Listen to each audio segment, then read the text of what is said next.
الحمد لله وسلام على عباده الذين اصطفى أما بعد فأعوذ بالله من الشيطان الرجيم بسم الله الرحمن الرحيم إنما يخشى الله من عباده العلماء صدق الله العظيم. ګرانو کتونکو پروګرام دارالافتا والقضاء پېښور نه براه راست تاسو سره مخاطب یم. دې وخت کې موږ سره زموږ استاد حضرت مولانا مفتی غلام فرید حقانی صاحب هغه تشریف فرما دی. ستاسو چې کوم سوالونه موږ ته د میسنجر یا دغه په ذریعه راغلي دي د هغې جوابات به انشاءالله تاسو ته مفصل بیانیږي. د هغې نه مخکې زموږ دا پروګرام چې کوم ملګري اوري د هغوی ته دا خواست دی چې نورو خلکو ته هم د هغې هغه صدقه او جاریه وګرځېږي. مفتي صاحب زموږ یو ملګری هغه تپوس کې زید افریدي وی چې یو امام هغه مسافر وي او بیا مقیم خلک هغه د امام جوړ کړي ځان له او د امام ورته ووایي چې زه مسافر یم خو هغه خلک یې د جمع دپاره مخکې کي بیا دغه امام چې دی د ده نه هیر شي او پوره مونځ وکړي نو د دې مونځ څه حکم دی؟ نو آیا د دغه مقتدیانو مونځ وشو او که نه او د دغه امام مونځ وشو او که نه؟ اعوذ بالله من الشیطان الرجیم رب اشرح لي صدري ويسر لي امري واحلل عقدة من لساني يفقهوا قولي. د سفر متعلقه څه ضروري وړه مسایل دي چې هغه ډېر ضروري دي. هغه د دې صاحب سوال سره چې هغه تړلي دي هغه ټول بیانو. اول دا دی چې سفر د احنافو په نسبت باندې تقریبا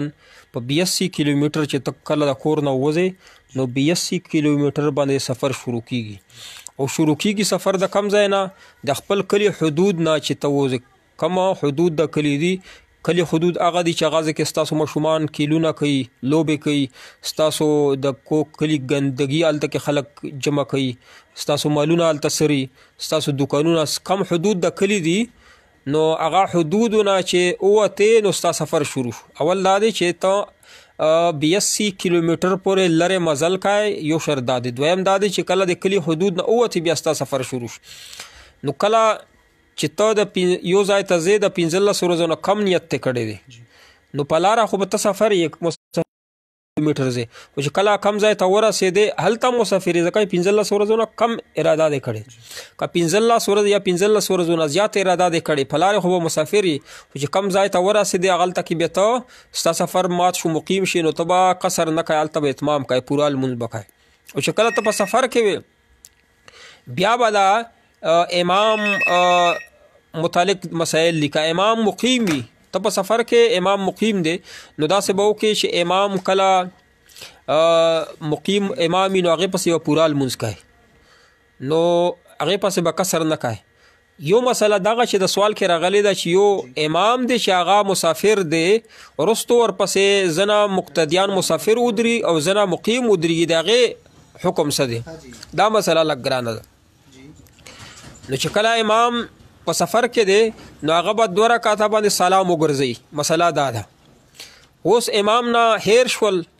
یا په قصدن سره 4 رکعتونه وکړ نو اول صورت دا دی چې دغه امام خو به اتحیات په آخر په منځ کې ویلی کنه چې په منځ کې اتحیات امام صاحب ویلی وي او 2 رکعته زیاتی وکړ او په آخر کې سجده سهو هم وکړه. الحمدلله امام مسافر دی په قصدن یا په سهو سره 2 رکعتو په ځای 4 رکعته وکړ نو وروستو ورپسې بیا مقتدیان مسافرین وي او یا به ورپسې مقتدیان سفر کې نه وي بلکې مقیم وي. په دواړو صورتونو کې واوره د دې مسلې جواب دا دی چې کم مسافر امام پسې کم مسافر مقتدیان دي. که امام په آخر کې سیده سهو وکړه که په غلطۍ سره یې کړي وي په آخر کې سیده سهو وکړه د امام المنځ شو د مسافر مقتدیانو المنځ شو او که په قصدن یې داسې کړي چې 2 رکعته زیات کړي وي نه اتمام یې کړی نو آخر کې سیده سهو وکړه نو بیا امام ګناهګار دی خو د مقتدیانو هم المنځ شو د مسافر مقتدیانو د امام هم المنځ شو خو چې کم مقیم مقتدی المنځ نه وشو د مقیم چې کم مقتدیان دي دا چې مسافر امام ورته 4 رکعتونه وکړي نو هغه پسې د مقیمو مقتدیانو لمونځ نه کیږي 4 رکعته ورپسې نه کیږي. البته چې کم مسافر مقتدیان دي د هغو لمونځ کیږي د امام کیږي خو چې امام په اخر کې سیده ساوه وکړي که قصدن یې کړي وي سیده ساوه سره نو ګناهګار هم دی لمونځ یې وشو تان غلطۍ سره کړي نو ګناهګار نه دی نو دغه لمونځ یې سر ته ورسېدو دا د مسافر او چې کله امام مقیم وي نو مسافر ولاړي نو مسله تاسو ته معلومه ده چې بیا پوره لمونځ ورپسې کوي. یو بله خبره دا ده چې یو امام مسافر دی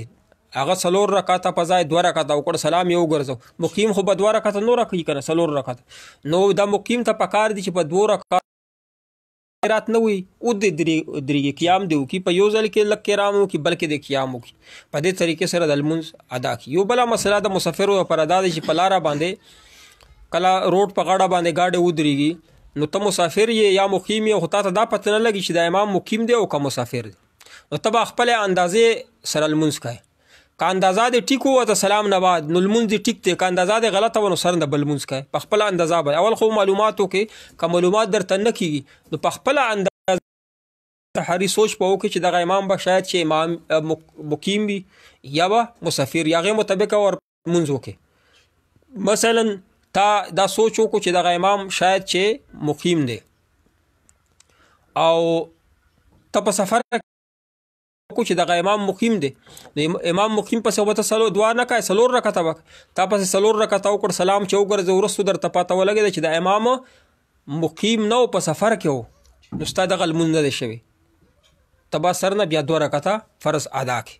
نو چې کله ته معلوم نه چې دا امام مقیم دی او که مسافر دی نو خپل سوچ سره به لمونځ وکړي که خطا شوی وي نو بیا به اعاده وکړي که خطا نه وي لمونځ دی وشو دا د سفر مسایلو د سفر دپاره په دې مسایلو کې یو سوال راغلی دی د مفتی عاصم مروت صاحب او په دې کې شامل کو مفتی عاصم مروت صاحب هغه دا وایي چې یو سړی دی چې لکه تبلیغ ولا ملګري چې دی هغه په قسطونو باندې سفر کوي کور نه ووځي خپلو حدودو نه 82 کیلومتر اراده یې نه وي کړي مثلا 50 کیلومتر اراده یې کړي نو بیا هلته 50 کیلومتر یو ځای ته لاړل بیا هلته کې خپل کار روزګار وکړو دا د تبلیغ کار یې وچلو نو 50 کیلومتر بیا مخکې لاړو نو بیا هلته کې څه کار وکړو نو بیا مخکې لاړ داسې روان لکه مثلا پېښور نه روان دي اول نوخار ته لاړل نوخار ته خو سفر نه اکوړي ته لاړل اکوړي کې یوه ورځ ولګوله اکوړي نه مخکې وروستو داسې روان وو اټک ته لاړل بیا اټک نه لاړ ټکسلا ته ټکسلا نه پینډۍ ته نو کور نه چې وتل هغه پینډۍ په نیت باندې یعنی سفر په نیت باندې نه کور نه خو دوی اکوړي په نیت باندې تلي وو په قسطونو کې چې څوک سفر کوي د هغه مسله لږه مشکله ده دا واورئ تبلیغ ولا ملګري خامخا چې په دې مشکل او حرج کې نه دا ویډیو د ځان سره وساتي نو دا سفر مسایل به دوی ته یاد نو چې کم سړی کور نه وتلې په قسطونو باندې سفر کوي نو هغې دپاره دا حکم دی که دا په قسطونو باندې د پېښور نه روان شي پینډۍ نه چې لاهور پورې هم لاړ شي دی به قصر نه کوي دی به اتمام کوي پوره لمونځ به کوي او که دی روان و مثلا اکوړي ته لاړو بیا اټک کې اراده بدله شوه چې زه به اوس لاهور ته ځم ریوین ته اټک نه روان او که په قسطونو باندې رواني اراده یې نه وي بدله ورو ورو ځي مخکې نو که دی لاهور ته هم لاړو که نه په لارې باندې به دی مقیم ګرځي او که کم ځای کې اراده بدله کړه او 82 کیلومتر مخکې دی روان دی نو هلته نه به بیا دی اتمام کوي سفر به مات شي او دغه زمونږ تبلیغ ولا ملګرو دپاره بله مسله دا ده چې دا په سفر کې وي او په داسې ځایونو کې چې هغو کې اهل بدعت مبتدعین او علمای امامان وي نو دوی نه موږ دا اورو چې وی موږ ته مشرانو ویلي دي چې هر چا پسې لمونځ کوه توړ مراوله نو چا پسې چې لمونځ نه کېږي نو دا خو د الله سره توړ راولې خلکو سره توړ نه راولې الله سره یې راولې البته تاسو دپاره چې توړ مبتدعین دي تا ورپسې لمونځ وکړه نو وروستو د دې اعاده کوه لمونځ دې وکړه توړ مه راوله خیر دی جنګ مه جوړه خو وروستو اعاده کوه که نه خو ما اورېدلي چې دوی بیا اعاده نه کوي چې موږ ته مشران وایي مشران داسې قطعا نه وایي مشران علما کرام دي پوه خلک دي نو لهذا دوی د پکار کې مبتدعین دي بدعتیان ملیان دي چې هغه علما دیوبند نه علاوه نوره د فرقې ځان له جوړې کړي دي زمونږ مسلک نه علاوه مبتدعین دي د هغو پسې د حتی الوسع کوشش کوي چې لمونځ نه کوي خو دې سره خو جوړ نه راځي بیا دوی خبرې ته څوک نه کوي نو لمونځ دې ورپسې کوي خو وروستو دی اعاده کوي امید دی چې د سفر متعلق چې کم تفصیل و هغه به انشاءالله ذکر شي جزاک الله خیرا. مفتی صاحب د زید افریدي یو تپوس بل کړی وي چې یو کس هغه جنابت په حالت کې وي او بیا د باران ته ودرېږي او دغه باران په اوبو باندې د بدن چې دغه مکمل لوند شي او بیا غړغړې هم وکړي، نو آیا د جنابت نه پاک شو دغه صورت کې د لمونځ کولی شي او که نه؟ جی غسلو دپاره یا اودس دپاره نیت فرض نه دی که یو سړی بشکال باران ته راووتو او ځان یې ټول پکې لوند کړو، خوله یې بلنده شوه، پوزې یې لندې شي، د ده غسل هم وشل او اودس یې وشل، په دې لمونځ هم کولی شي او ورسره هم کولی شي، په لمنځونه او تلاوتونه پې کولی شي. دا داسې ودروه ده شاید داسې نیغ ودروه.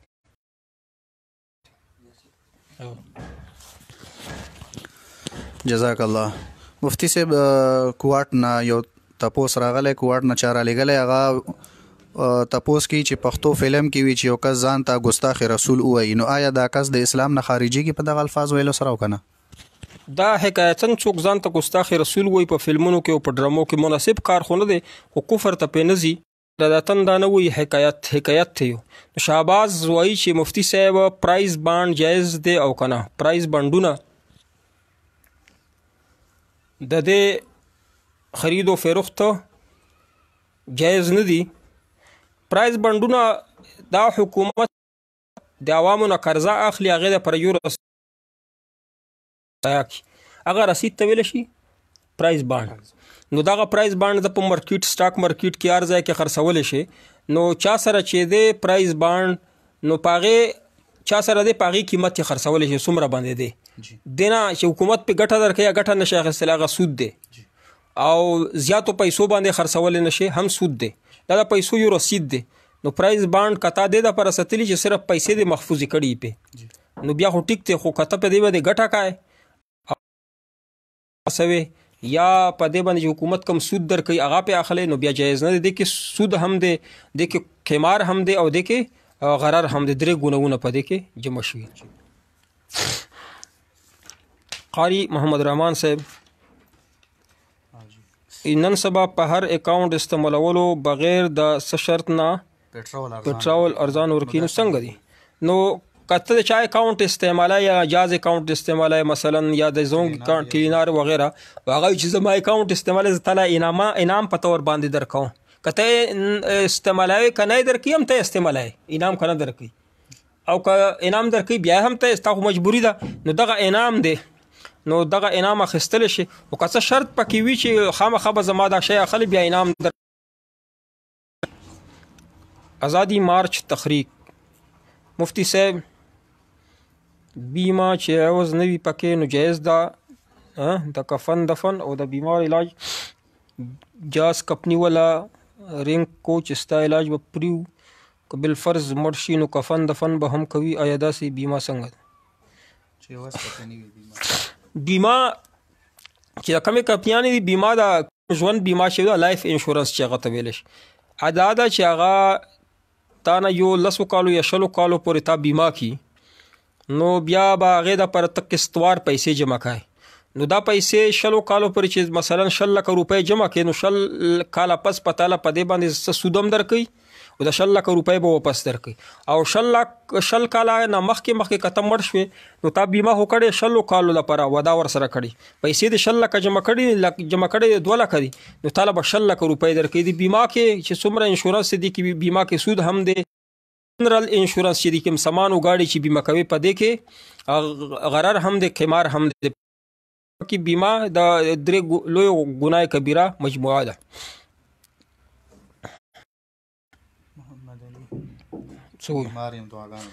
محمد علي صاحب موږ د زړه نه دعا کوو چې الله دې روغ جوړ کړي، الله دې روغ صحت درکړي. الله په قرآن کې فرمایي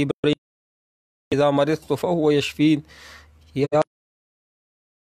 مال شفا راکوي، نو الله تعالی هم شفا درکړي، روغ جوړ دې دکړي، روغ صحت درکړي، بیماری دې الله پاک اجر درکړي، بدلې ته درکړي. بحران نور وایي چې مفتی صاحب بینک نه قرض راغستل، بحران نور وایي چې مفتی صاحب بینک نه قرض راغستل څنګه؟ که قرض صرف دې دپاره راوالی چې ستا ضرورتونه نه پوره کېږي، یعنی اوړه د کور کې نشته، سلن په کور کې نشته، اضطرار خلط دی. که تا قرض روان اخیستو نو کور کې د لوږې نه د مرګ خطره تاله ده، بچوله ده، بیا ته قرض په سود راوالي نو تاله ګناه پکې نشته ده، او بینک ولو ته خو به هر صورت په اخیستلو کې ګناه شته ده. او که ته کاروبار زیاتولو دپاره بینک نه قرضه راخلی یا ګاډي دپاره راخلی نوره داسې چې هغه سره اینه بغیر ژوند تېرېږي داسې څیزونه اخیستلو دپاره ته د بینک نه قرضې راخلی نو بیا ته هم ګناهګار یې بینک و رهبر صورت هم ګناهګار دي دواړه سود اخیستونکي هغه دواړه ګناهګار دي. سیماک محمودي صاحب چې مفتي صاحب چا لره روپۍ ورکړي او تا لره د میاشتې 15,000 ګټه درکړي دا جایز ده که نه؟ ښه سیماک محمودي صاحب وایي چې چا له روپۍ ورکړې او تا له میاشتې 15,000 روپۍ ګټه درکوي متعینې نو دا خو سود دی که نه سودو تعریف هم دا دی چې ته چا له قرض ورکړې پیسې هغه تعالی پې متعینه ګټه درکوي دغه سود دی. او محمد اسماعیل درویش سی سفر کې د سنتو طریقه څنګه ده دا د ډېر اهم سوال کړی دی. ځینې خلک دا وایي بعضې علما کرام وایي ځینې مسایل داسې دي چې مونږ فتاوو کې وګورو مونږ الحمدلله مطالعه کوو نو زمونږ خپل علما دیوبند زمونږ سره بیا اختلاف شروع کړي لکه د فرمي چرګانو والا خبره مسله مونږ نو په دې کې دوی د ذهن جلالۍ طرف ته تللی نه وروستو بیا په خبره باندې پوه شول نو دارنګې اوس دغه مسله د سنتو مسله ده چې دغه ذکر کم نو ډېر علما کرام دې طرف ته دماغ تللی نه ذهن یې تللی نه دی نو هغه بیا اختلاف کوي. د سفر په سفر کې سنت معاف نه دي داسې چېرته روایت نشته چې سنتو متعلق نبي علیه السلام فرمیلي چې په سفر کې به سنت نه کوي. اوس یو دا خبره ده چې وایي چې ما سره په سفر کې وخت نه نو وخت چې تا سره په حضر کې هم نوي کنه په کور کې ناست یا وخت در سره نو څه عذر دی دا نو سنت تی نه وکړ بیا نه یې پې ګناهګار چې در سره وخت نه سنت تی نه وکړ ګناهګار نه خو چې ته په سفر کې خو یو کور کې او وخت در سره شته سنت نه کوي بیا خامخا په دې ګناهګارېږي. اسماعیل صاحب یعنی په سفر کې د فرض حکم دا دی چې هغه به نیم کوي قصر به پکې کوي د سنتو دپاره څه حکم نشته سنت په پوره کوي چې وخت در سره چې وخت در سره نه بیا که سفر وي که حضر وي که کور وي او که سفر وي بیا سنت نه وکړي بیا نه پې ګناهګارېږي. یعنی دې دپاره خصوصي خلکو چې دا خبره کړې چې په سفر کې سنتو حکم مستحب دی دا ځان نه خلک وایي مستحب حکم نه دی بلکې سنت دی. جواد علی دا وایي چې مفتی صاحب غیبت ته حقوق الله نه دی که حقوق العباد نه دی وضاحت فرمي. حقوق العباد سره تعلق دی ځکه چې غیبت ته الله پاک درته نه معاف کوي چا چې غیبت ته وکړو تر څو پورې دی چې هغه کس چا دی چې غیبت کړي هغې نه د معافي نه یې غوښتې هغه معاف کړی نه وي نو الله پاک یې درته نو غیبت چې کم دی دا حقوق العباد سره تعلق دی نو خپل ژوند کې د مرګ نه مخکې د چا معافي وغواړه. ځنه داسې کسان وي چې هغې ته ستا را صحیح نه وي نو بیا په هغې باندې هغه دپاره دعاګانې کوه په فرض المنځه کې سنتو نه بعد نفلو نه بعد ثواب پسې به ښه شي یا الله زمو ما چې د چا مې غیبت کړی دی ما ته معلوم دی او چا ته معلوم نه دي د ټولو ګناهونه معاف کړي یا الله دوی ته اوچتې درجې ورکړي زما طرف نه ورته اجر ورکړي نو دې په وجه به د الله پاک دغه حقوق العباد درته څنګه معاف کړي چې قیامت په ورځ به دغه سړی الله پاک راضي کړي یو ښکلی محل به ورکړي نعمتونه به ورکړي نو دی به ته بیا به ته زه په ده باندې څه کوم چې ما ته دومره ښکلی محل راکړی بادشاهي دې راکړه ملکیت ته یې راکړی نو زه ده باندې څه کوم چې جهنم ته لاړ شي ما ته پکې څه فایده ده قاتلان به الله پاک بخي خو کم قاتل چې توبه وباسي او نیک کارونه شروع کړي نو الله پاک ورته داسې طریقه کار جوړ کړي. او کریم سیار سے خواب کې مې د ګبین مچۍ لیدلی دي چې قارشوي وي او ماته څه نه وایي ماشاءالله ښکلی ښایسته خوب دی لیدلی. ګبین نه مراد چې دی پاک نیک یعنی پاک طیب مال دی تا ته به الله پاک طیب مال درکوي انشاءالله او د هر قسم شرورو نه به د الله پاک ساتي انشاءالله. او بهران نور صاحب جزاکم الله حیدر اورغزی صاحب وعلیکم السلام الله پاک دې تعالی اجر درکړي الله ستا په علم کې په عمر کې برکت واشي. دا تبدیلی کا کیړه دا سوال څه وي د موازن د اجازت نه بغیر اقامت کول د بل حق وخلو یقینا رضی چې کم سړی اذان وکي اقامت حق دی هغه دی که هغه بل چلاوي چې ته اقامت وکړه نو جایز دی او که نه هغه بل چلا نه وي په خپله باندې شروع شو اقامت ته وشو خو ګناه دی وشوه نو هغه نه بیا معافي وغواړه داسې کار مه کوه چې کم سړی اذان وکي هغه دی اقامت هم کوي. او امی محمد د سوالونه ګوره السلام علیکم مفتی صاحب دا واده نه مخکې چې کله څوک ینۍ وغواړي خپل حلق دپاره او بیا جینۍ کور ولا هلک کور ولا نه د روپۍ واخلي او کوژدن د پاره په پروګرام کوي. په مسله د پوه شو امي محمد صاحب چې جینۍ چانه وغواړي دی درته ووایي چې زه راځه سبا به کوژدن کوو، خو کوژدن دپاره مالا هلک کور والو ته ووایي چې مالا پیسې راوړه چې کوژدن پې وکړم. دغه بېغرتوب دی، دا غیر شرعي کار دی، د پښتو خلاف شریعت خلاف خو دی هم دی. مېلمانه تا کره جینۍ واده نو ته مېلمانه سره راغواړې نشته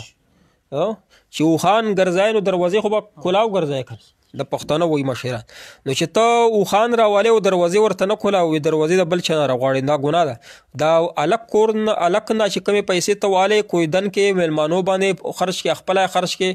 زړه د اخلاص خرچ کوي ځکه الک درکړي نو دا تا دپاره حرام کار دی. دغه د دې خوراک هم حرام دی، تا دپاره هم دا حرام کار.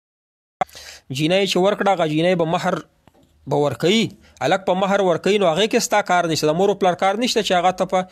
کوژدن کې وړه وکړی په خوراکونو خیراتونو وړه وکړی. جینۍ کار دی پیسې ورکړه چې هغه ځان له پې سونه اخلي ځان له پې څه اخلي، د جینۍ کار دی هغه دې کوي. امي بل سوال څه شی دی ورسره که دغه دی بس دې سره خوراکي په کار نه دی. امي محمد صاحب چې الک کور نه پیسې میلاو شي دا بطیب نفس نه وي نو دغه خوراک نه دی په کار.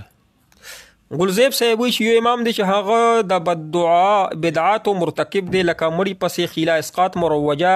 حرا خیرات د اولې ورځې درېیمې ورځې جمعه 40 وه رمضان کې 23 شپه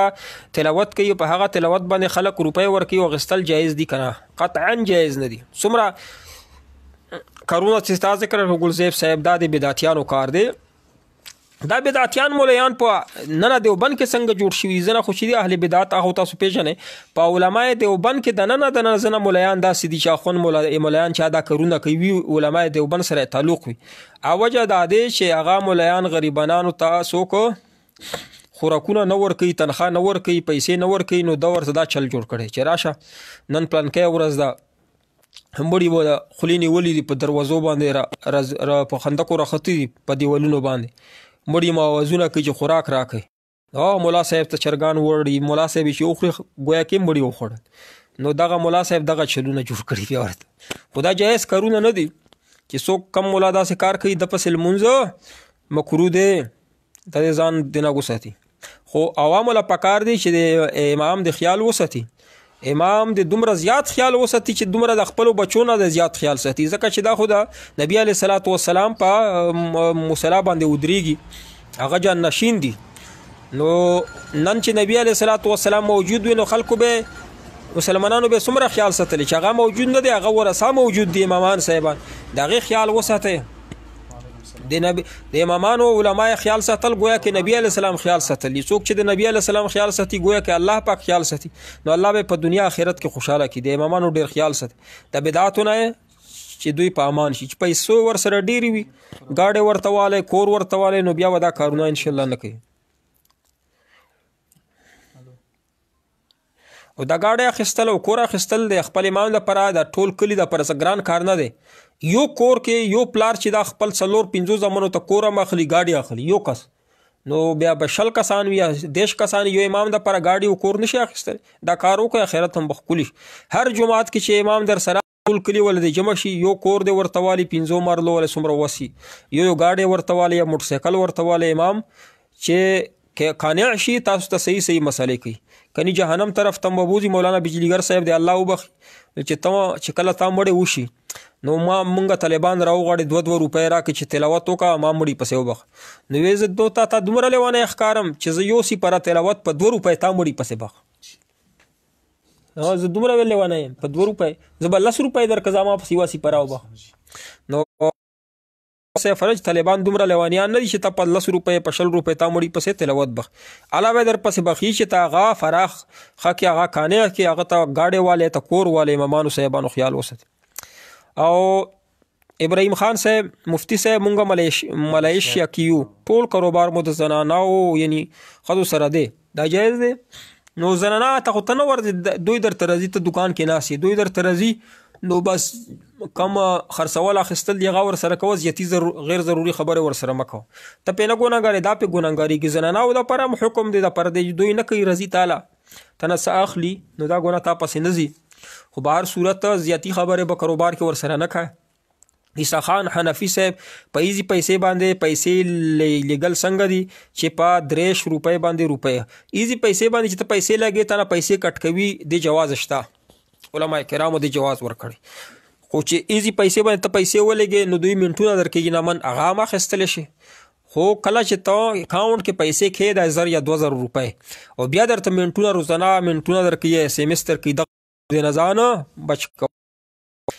احسان خټک صاحب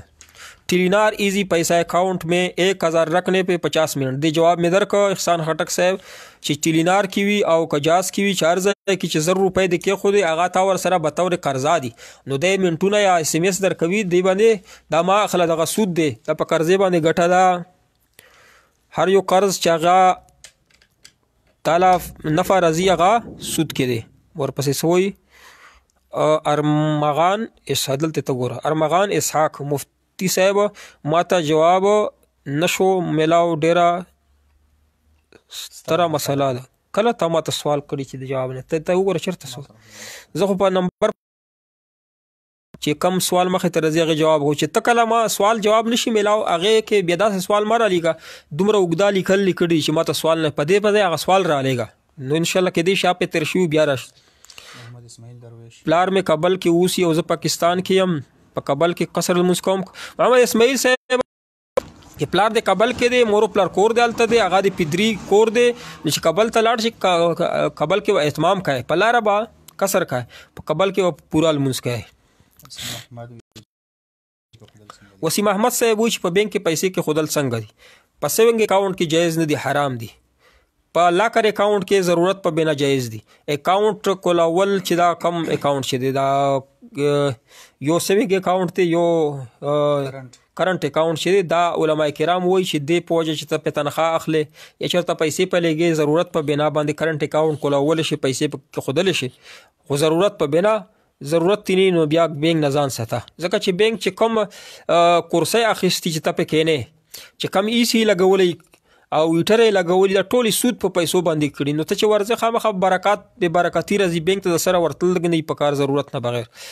بلال حقانی صاحب السلام علیکم وعلیکم السلام. حیله اسقاط وضاحت فرمایا مستحق په کوم خلک حیله اسقاط نه قرآن کې شته نه حدیث کې شته. علماء کرامو هغه وخت کې چې غربت و پیسې نه وي نو علماء کرامو یوه حیله جوړه کړه چې یو مړی به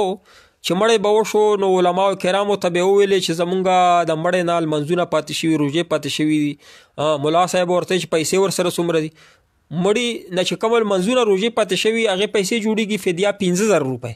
او د مړي نه پیسې پاتې 3000 روپۍ نو بیا ملایانو صاحبانو وویلې چې دا غریب سړی مړ شوی دی الله دې وبخي نو یوه حیله به جوړه کړو نو د 3000 روپۍ به یې راواخیستې یو غریب له به یې ورکړې او به بخلې غریب ته به ورکړې چې دا د مړي طرف نه ستا شوې نو هغه غریب به بیا دا ورث له ورکړې د مړي ورث له ورکړې نو دغه ورث په یو بل غریب له بیا ورکړې نو یو ځلې 3000 صدقه کړې چې بیا ورته هغه غریب هبه ورکړه نو بیا 3000 نو 6000 روپۍ نه 6000 به ترې جوړه شوې نو دا یوه حیله دې دپاره چې هغه ټایم به د پیسو کمۍ به اوس نه د پیسو کمۍ شته او نه تاسو حساب کتاب کړی وي چې دا مړي نه څومره المنځونه پاتې بلکې یو رواج رسم جوړ شوی نو نن سبا وخت کې مطلقاً حیله اسقاط حرام دی هیڅ قسم د دې باندې د جواز هیڅ قسم فتوا پې نشته ده مطلقاً جواز یې نشته نو نن سبا حیله اسقاط مه کوئ مطلق ورته نجایز وایي ښه هغه وخت تیر شوی چې څه دپاره دا حیله جوړه شوې هغه وخت لاړو نو تاسو ته بل شی جوړ کړو ښه لکه ځینې خلکو چې دا سیرت جلسو نه میلاد نو عمر کې میلاد النبي وایي چې مدني رحمت الله علیه مهاجر امداد الله مهاجر مکی رحمت الله علیه میلاد مناو سیرت جلسې به کولې نو داسې مثال دی لکه قدیانیان چې وایي چې مونږ مسلمانان یو مونږ قرآن ومنو حدیث منو دارنګې دغه بدعتیان دي چې علماء دیوبند ولا اقوال پیش کوي ستا اقوالو کې او ستا په اعمالو کې بدعتیانو د علماء دیوبند اعمالو رکھتے سیماک محمدي وایي چې یو مولانا د خپل عقیده نه ښکاره کوي لمونځ پسې جایز دی که نه؟ سیماک محمدي وایي چې خپل عقیده یو امام نه ښکاره کوي نو په زور یې پې ښکاره کوي. چا چې د امام جومات ته راوستی دی دا ورته وایي چې ښکاره کوي. مونږ یو ویډیو وکتله د تبلیغ والا ډېر نرم خلک دي. نو تبلیغ والا یو کسان چې مړ شوي پکې یو عالم دی د جامع لاهور کې جامع اشرفیه مفتی چې دی هغه ته ټلیفون کړی مفتی نذیر صاحب. نو دغه رایوینډ والا مشران ورته ډېر په ښکلې لهجه کې وایي چې زمونږ د امام دی ممتي بدعتي دی، نبي علیه صلات وسلام په قبر کې ژوندی نه مني، ممتي دی او وایي چې زه دیوبندي یم. نو مفتی صاحب ورته وایي چې ته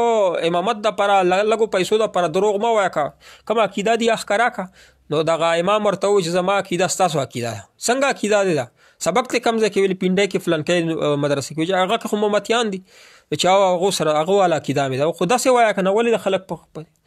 نو به هر صورت دله پکار دی چې تاسو له پکار دی چې دی عقیده نه ښکاره کوي نو جومات کې مه پرېږدئ،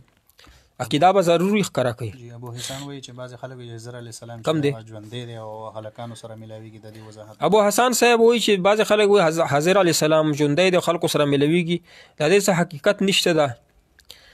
بدعتیانو ځان نه جوړ کړي چې راشه لاس ور سره میلاو کې وایي دلته کې هډوکي نه چې لاس ور سره میلاو کې ته میلاو وایي دلته کې وګوره هډوکي نه، د ځان نه خلک ویلي حضر علیه السلام.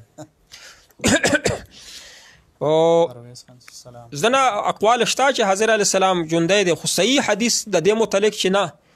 یو حدیث کې نبی علیه السلام فرمي چې نن چې د چا 100 کاله پوره شوي دنیا نه تللی دي. ډېر حدیث داسې دي صحیح حدیث چې نه حضر علیه السلام ژوندی نه دی. پرویز خان وعلیکم السلام، الله دې تعالی اجر درکړي. تبدیلی کا کیړه زما د جواب بیا راکړه. نو تا کم سوال خو تیر شو ما جواب درکړه، اوس چې ته بیا سوالو کې بیا به جواب درکړو. اوس خو ما ذهن ته نه راځي تاسو سوال. ابو حسن روح الامین مردانی صاحب ابو حماس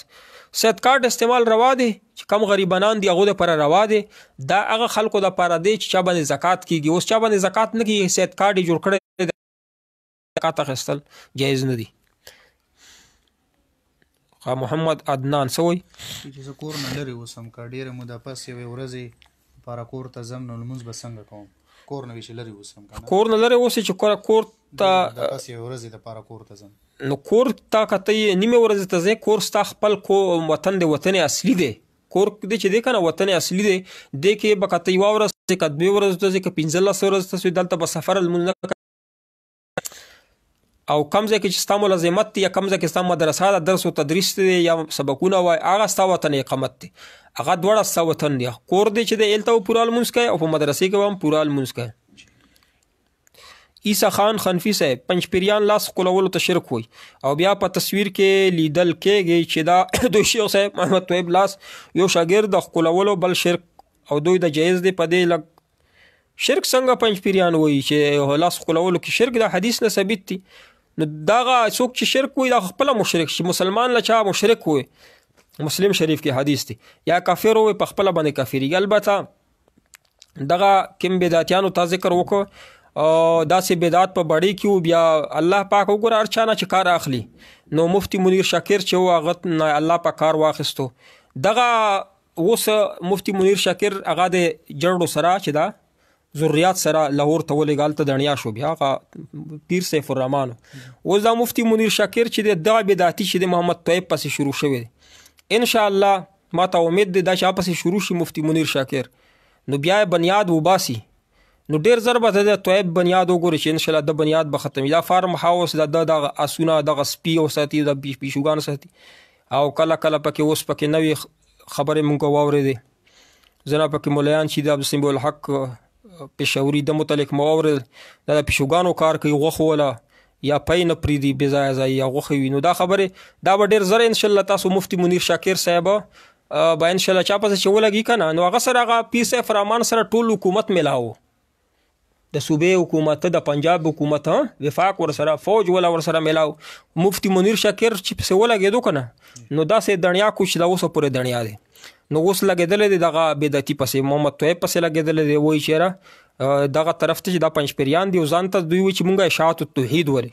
نو انشاءالله ډېر زر به یې دوی بنیاد وځي ځکه چې دی چا پسې ولګي بیا هغه پرېږدي نه. پرویز خان صاحب وعلیکم السلام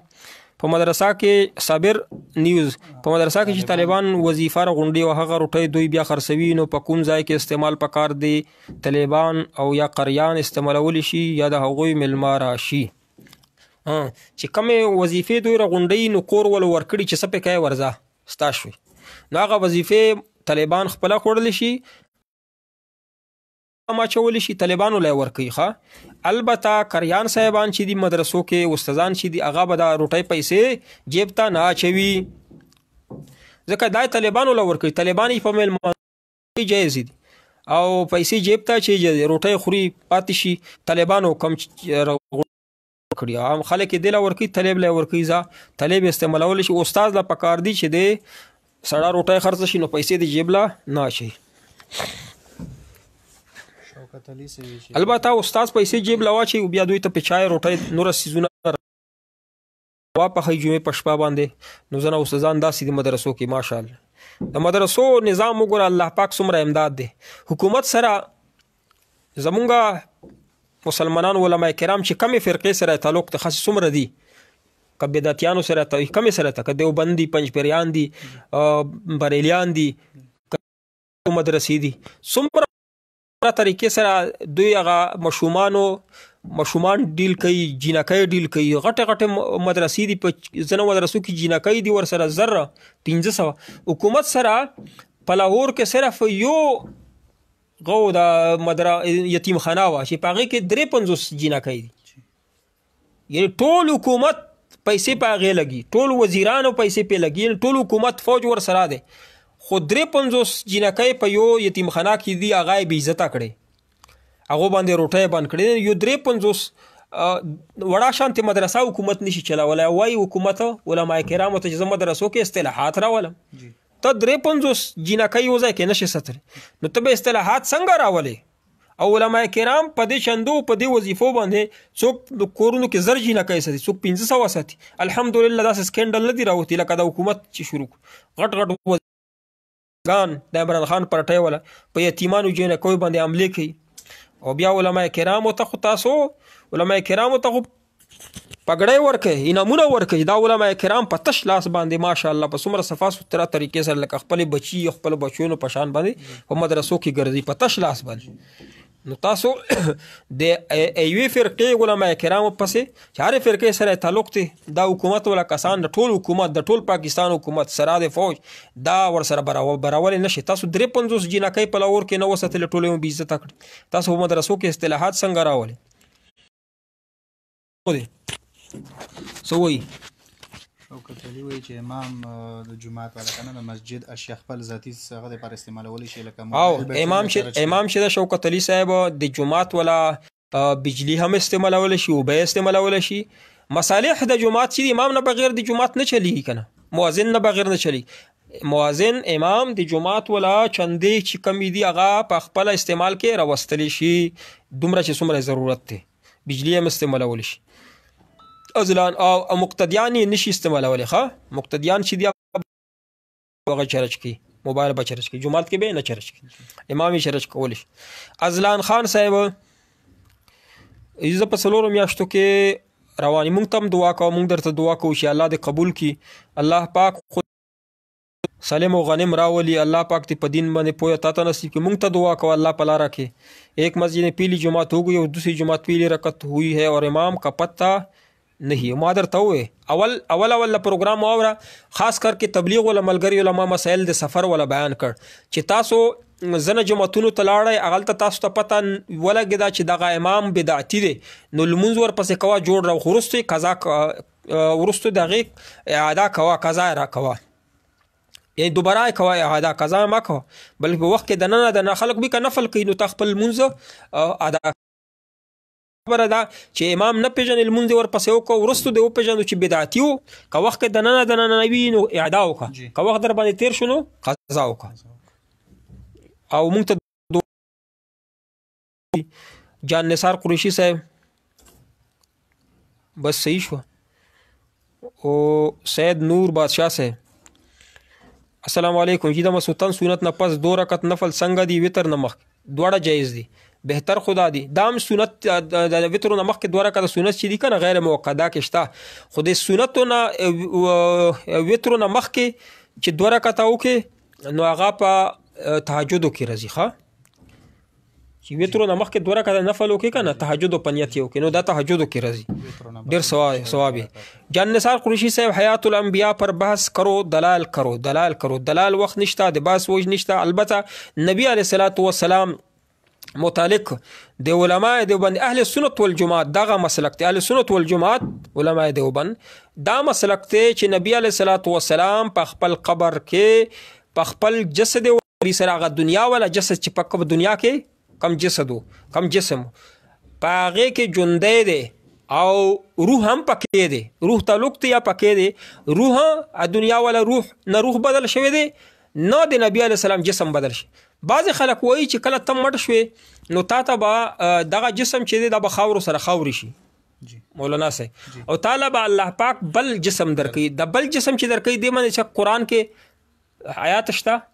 حدیث شته ځان نه ولې وای ځان نه مسلې جوړه دغه جسم دی چې کم جسم باندې ګناونه کوي یا نیکي کوي دته به سزا او جزا ملي بل جسم دا پر دلیل نشته زمو په دې باندې قران هم شته حدیث هم شته او چې توای چې نبی علیہ الصلوۃ والسلام مونږه ژوندۍ منو هغه د پر یو بل جسم معنی دغه جسم ژوندۍ نه معنی نو دا جسم به څنګه ژوندۍ کیږي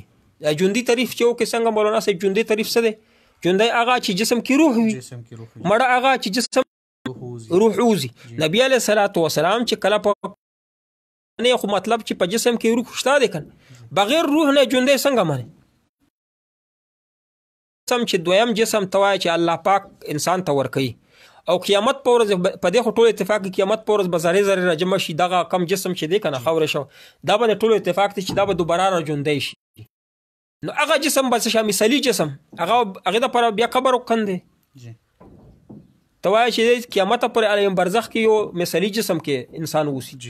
نو چې کله بیا قیامت ولګي نو بیا هم مثالی جسم په ځای به دغه جسم راځي تاسو عقیده نو هغه مثالی جسم سره بیا څه هغه په پور کې سوځي هغه ته بیا جنت ملويږي څه داسې شي څنګه عقیده تاسو دا دماغ مو کار کوي کنه کوي علم سره الله پاک بصیرت در ناخسته دي امید د جن نثار صاحب چې طلبه جواب ملو شوي پہلے جائز ته څه پہلے جائز عیسی خان حنفی صاحب پورا سوال لیکا جن نثار صاحب پہلے جائز ته دا مطلب باندې پوه نشو عیسی خان صاحب چې واخذ په عیدت کې وی په سلورو میاشتو کې 10 ورځې په دې 10 ورځو کې نیول ثواب لري روزه خو ضروری نه دي چې په دې 10 ورځو کې نه چې کله لري په عیدت کې نه روزه ستل شي تعین یې نشته چې اخر 10 ورځې کې به خامخ لري ثواب پکې شته خاصید نور بدشاه صاحب وی شي او د مخام او بین پس 2 رکعت نفل کول شي یقینا کول شي دوه سلور کول شي څومره یې کو او بین نه بعد څومره نفل کوي مسلطانه پر نفل کی جایز دي ګلسیب سوې کور کې د خیر د پر ختم طالبان راولې جمع کې د څنګه دی په دې باندې خوراک ورکول څنګه جایز دي طالبان چې تراولې قران پاک تلاوت په وکي چې ما بیمار الله پاک روح کی یا زما کاروبار کې الله برکت واشي د حکم د دم دی نو په دې باندې ګډان درنه خورل شي چيلي درنه اخري پیسې درنه اخستل شي دا جایز دي دا خو حدیث کې صحیح کې راغلي نبی علیہ الصلوۃ والسلام صحابه کرام په الحمدلله باندې سل کم یا سل ګډه واخست سل ګډان او تاسو که یو ګډه لال کې طالبانو لا یا دوا یا درې دا خو خبره نه بلکې غوګانه علاله وي او هغه مسله کې چې اختلاف ته په هغه ختم قران کې دي چې مړی ته ثواب بخې چې مړی وشي نو ته طالبان د تلاوت کی هغه ثواب پس بده کې اختلاف د کې زنه علماء شي په دې هم خوراک کول شي بعض وایي چې نه داغه ثواب بخلو ولا کم دی په دې باندې پیسې نشاخلي او کور کې چې ختم کی یا دکان کې ختم کی یا بیمار د پر ختم کی پاغي باندې خو چې څومره پیسې ته ورکای نو خاله بهتره خبره کمه خستل ندی پکار ځکه چې بیزتی ډېر زیات پکار اول نه قری صاحب له پکار دي چې ورته صدا پر ختم کړي وی مړی د پر خیر دی بیا د پیسې نه غوړي کا ور یې کړي خیر دی اخلي دا خو دې غوړي نه نو اسه چې ملما درکاره راش خوراک ورکای نو خوراک ته وکي خیر دی غوړي دی او چې پختنه ته وکي صدا پر ختم دکان کې برکت راشي کور کې برکت راشي بیماران مخ نو قری صاحب ورته وی چې په دې باندې تقریبا ما سره 10 کسان دي نو کم از کم یو میاش کې 1000 روپے خرچه غو طالبان 1000 روپے به ورکای یو جوړا به ورکای طالبانو لا یو جوړا څه شه دی 1000 روپے به او ګډ یا چلای به مالال کې چې دوه ټیمه بیا د ور سره ختم تزي کني نه دیزي ځان ته کول مونږ بهتر دی کا پنځ پیرې پسې جمع کول د اخر کې ندی جواب در نو رسولونه دي د دې متعلق پنځ پیریانو متعلق نو ادم ته یاد کا جی هیله اسقاط ولا پوښ بدعتیانو په سلمون مکو ځان ته کوي هیله اسقاط جواب وشو کنه جن نثار سه تاوی چې اول جایز او هغه مدر ته وچ علماء کرامو د ځان نه یو هیله جوړه کړي قران او حدیث کې نشته قران او حدیث کې هیله شته چې هیله جوړول څه هیله اسقاط چې د پر اوسو پیسې شته دا نه مړې حساب کوي نن سبا ضرورت یې نشته نو مطلقاً دا مروجه کم هیله چې د اسقاط د جایز نه ده او تویز په شریعت کې څه حیثیت لري خا محمد فرید صاحب د دې جواب اوره تویز چې تا چاله وکړو نو د دې لپاره دی وکړو چې د بیمار دی روغ شي یا د چاله دوی ورکړه دوا دې ورکړه چې د دوا والا په دې د استعمالو کو روغ بش د دې تعلق د څه سره شو دنیا سره تویز تعلق د دنیا سره دی لکه څنګه په دوی باندې پیسې اخلي د پیسې اخیستل شي کڅوک دې د پر تویز کې چې تویز مې درته کو ځا قبر غذاب بدرته الله معاف کی بیا خو تویزونه جایز نه دي قبر غذاب په تویزونه نه تویزونه د دم درود دا دنیا سره تعلق دي دین سره تعلق دی نه نو لہذا دته شرک ویل یا دین ته ورګډول دا کمکلو خلقو کار دی بدعتیانو کار دی هغه خلقو کار دی چې یو میاش ترجمهو کې حضرت ابوبکر صدیق رضی الله تعالی عنہ فرمی غالبا دا سې چې په 12 سال کې مې سوره بقره زده کړه حضرت په 12 سال کې مې سوره البقره زده کړه او دغه بدعتیان وی چې په یو میاش کې مې پورا قران پاک زده کړ څه زده کړ دلته کې پرسا چولی کسوړه چولی په کسوړه کې فتوا راو باسي تمه کافر کړي تم منکر حدیث شوی تم مشرک شوی دا تا قران زدا په یوم یاش کې دا سنوي کړه نو لہذا او تا تویزو کو تم کافر شوی تا کې بصیرت او فقاهت ځان کې راواله پورا علم وکړه دا شی دی زندگی برزخی ہے یا دنیاوی دلیل کے ساتھ جواب دو جان نثار خا جان نثار وای چې د زندگی برزخی دو یا دنیاوی په آخرت کې چې کم جسم دا کنه دا دنیاوی جسم دغه ژوندۍ وي او برزخی دا معنا چې مونږ نه پناوي په دې باندې خبره باندې ځان پوي پردې ته ویل شي اوس د دې مثال داسې دی پردې نه اخوا دغه مړی چې کله خبرې کوي نو خبره ماوري د مړی او مونږ لا چغې وي اوازونه زمونږ لره کوي مونږ یې نه اورو برزخ دې ته ویل شي پرده ده او د دوی ولا اوازونه مونږ نه اورو زمونږ ولا اوري ثبوت څه دی قرآن کې الله فرمایي یضربون وجوههم وادبارهم چې کله د کافر نه مشرک نه چې کله روح وځي نو د فرشتې په د مخ وي په د پوز وي او د چغې وي او دا خړپو ګړز ګړوس چې دي دا مونږ نه اورو مونږ سره نږدې دلته کې ساتي وځي کافر نه قرآن کې الله ویلي چې د باندې سپېړې ولته باران شروع دی او د چغې وایي چې واه ودوال خدا چغې او دا ګړزا مونږ اورو نه دلته کې کرامن کاتبین دي دا په خپل کې خبره سره کوي چې دا ګناه لیکا او دا مالیکا یو بل لاس سره نسی دا حدیث کې راغلی خو مونږ نه اورو خبرې کوي مړیم خبرې کوي یو بل مړې دی هغه چغې وایي چې څه کوي چې تاسو مونږ دلته قبر ته مې ورسوي الته قبر کې مې چې الله پاک اکرام وکړي قبر ته مې ورسو خو مونږ نه اورو دوی چغې وایي زمونږ اوري چې مونږ څه وایو دوی هغه جواب راکوي خو مونږ نه اورو دې ته برزخ ویل شي دې ته پردا ویل شي پر اوس یو زنانه ده چې هغه پردې کې ده تا ته مخامخ ده نو زنانه تا ویني خو ته نه ویني په پردا کې ده خو کله آخرت ته لاړې نو بیا په پردا صرف د سترګو نه بیا د غوږونو هم پردا راشي د ژبې هم راشي د سترګو راشي نو د خبرې کوي مړې ارسه وایي خو ته نه اوري تا ول ارسه اوري ته چې وایي السلام علیکم یا اهل القبور دی ته وی وعلیکم السلام سلامونه ورته وي ته چې ورته استشفام چې ته ورته وایي چې نیک نبی علیه السلام ته ورایي چې نبی علیه السلام ما ته دعا وکړه چې الله مې وبخي هغه درته دعا کوي استشفام دا ثابت ده نو چې کم خلک د دې ثبوت نه مني د اخوا دی خو او تو بوت بد سر دي څه دلیل نشته ورسه امید دی چې جن نثار صاحب سر بده په کولاو شوی محمد فرید صاحب تویز شریعت کې جواب مې درکوم وا کم سوال دغه جی دا سیفیان تبلیغ لوگوں کو گمراہ نہ کرے جان نثار قریشی صاحب جواب میں در کو نو اس کا تو عمل پې کوې نو انشاءالله مونږ وایي په لاره به شي، که عمل نه پې کوې ګمراه به شي. ستا خپله مرضي ده،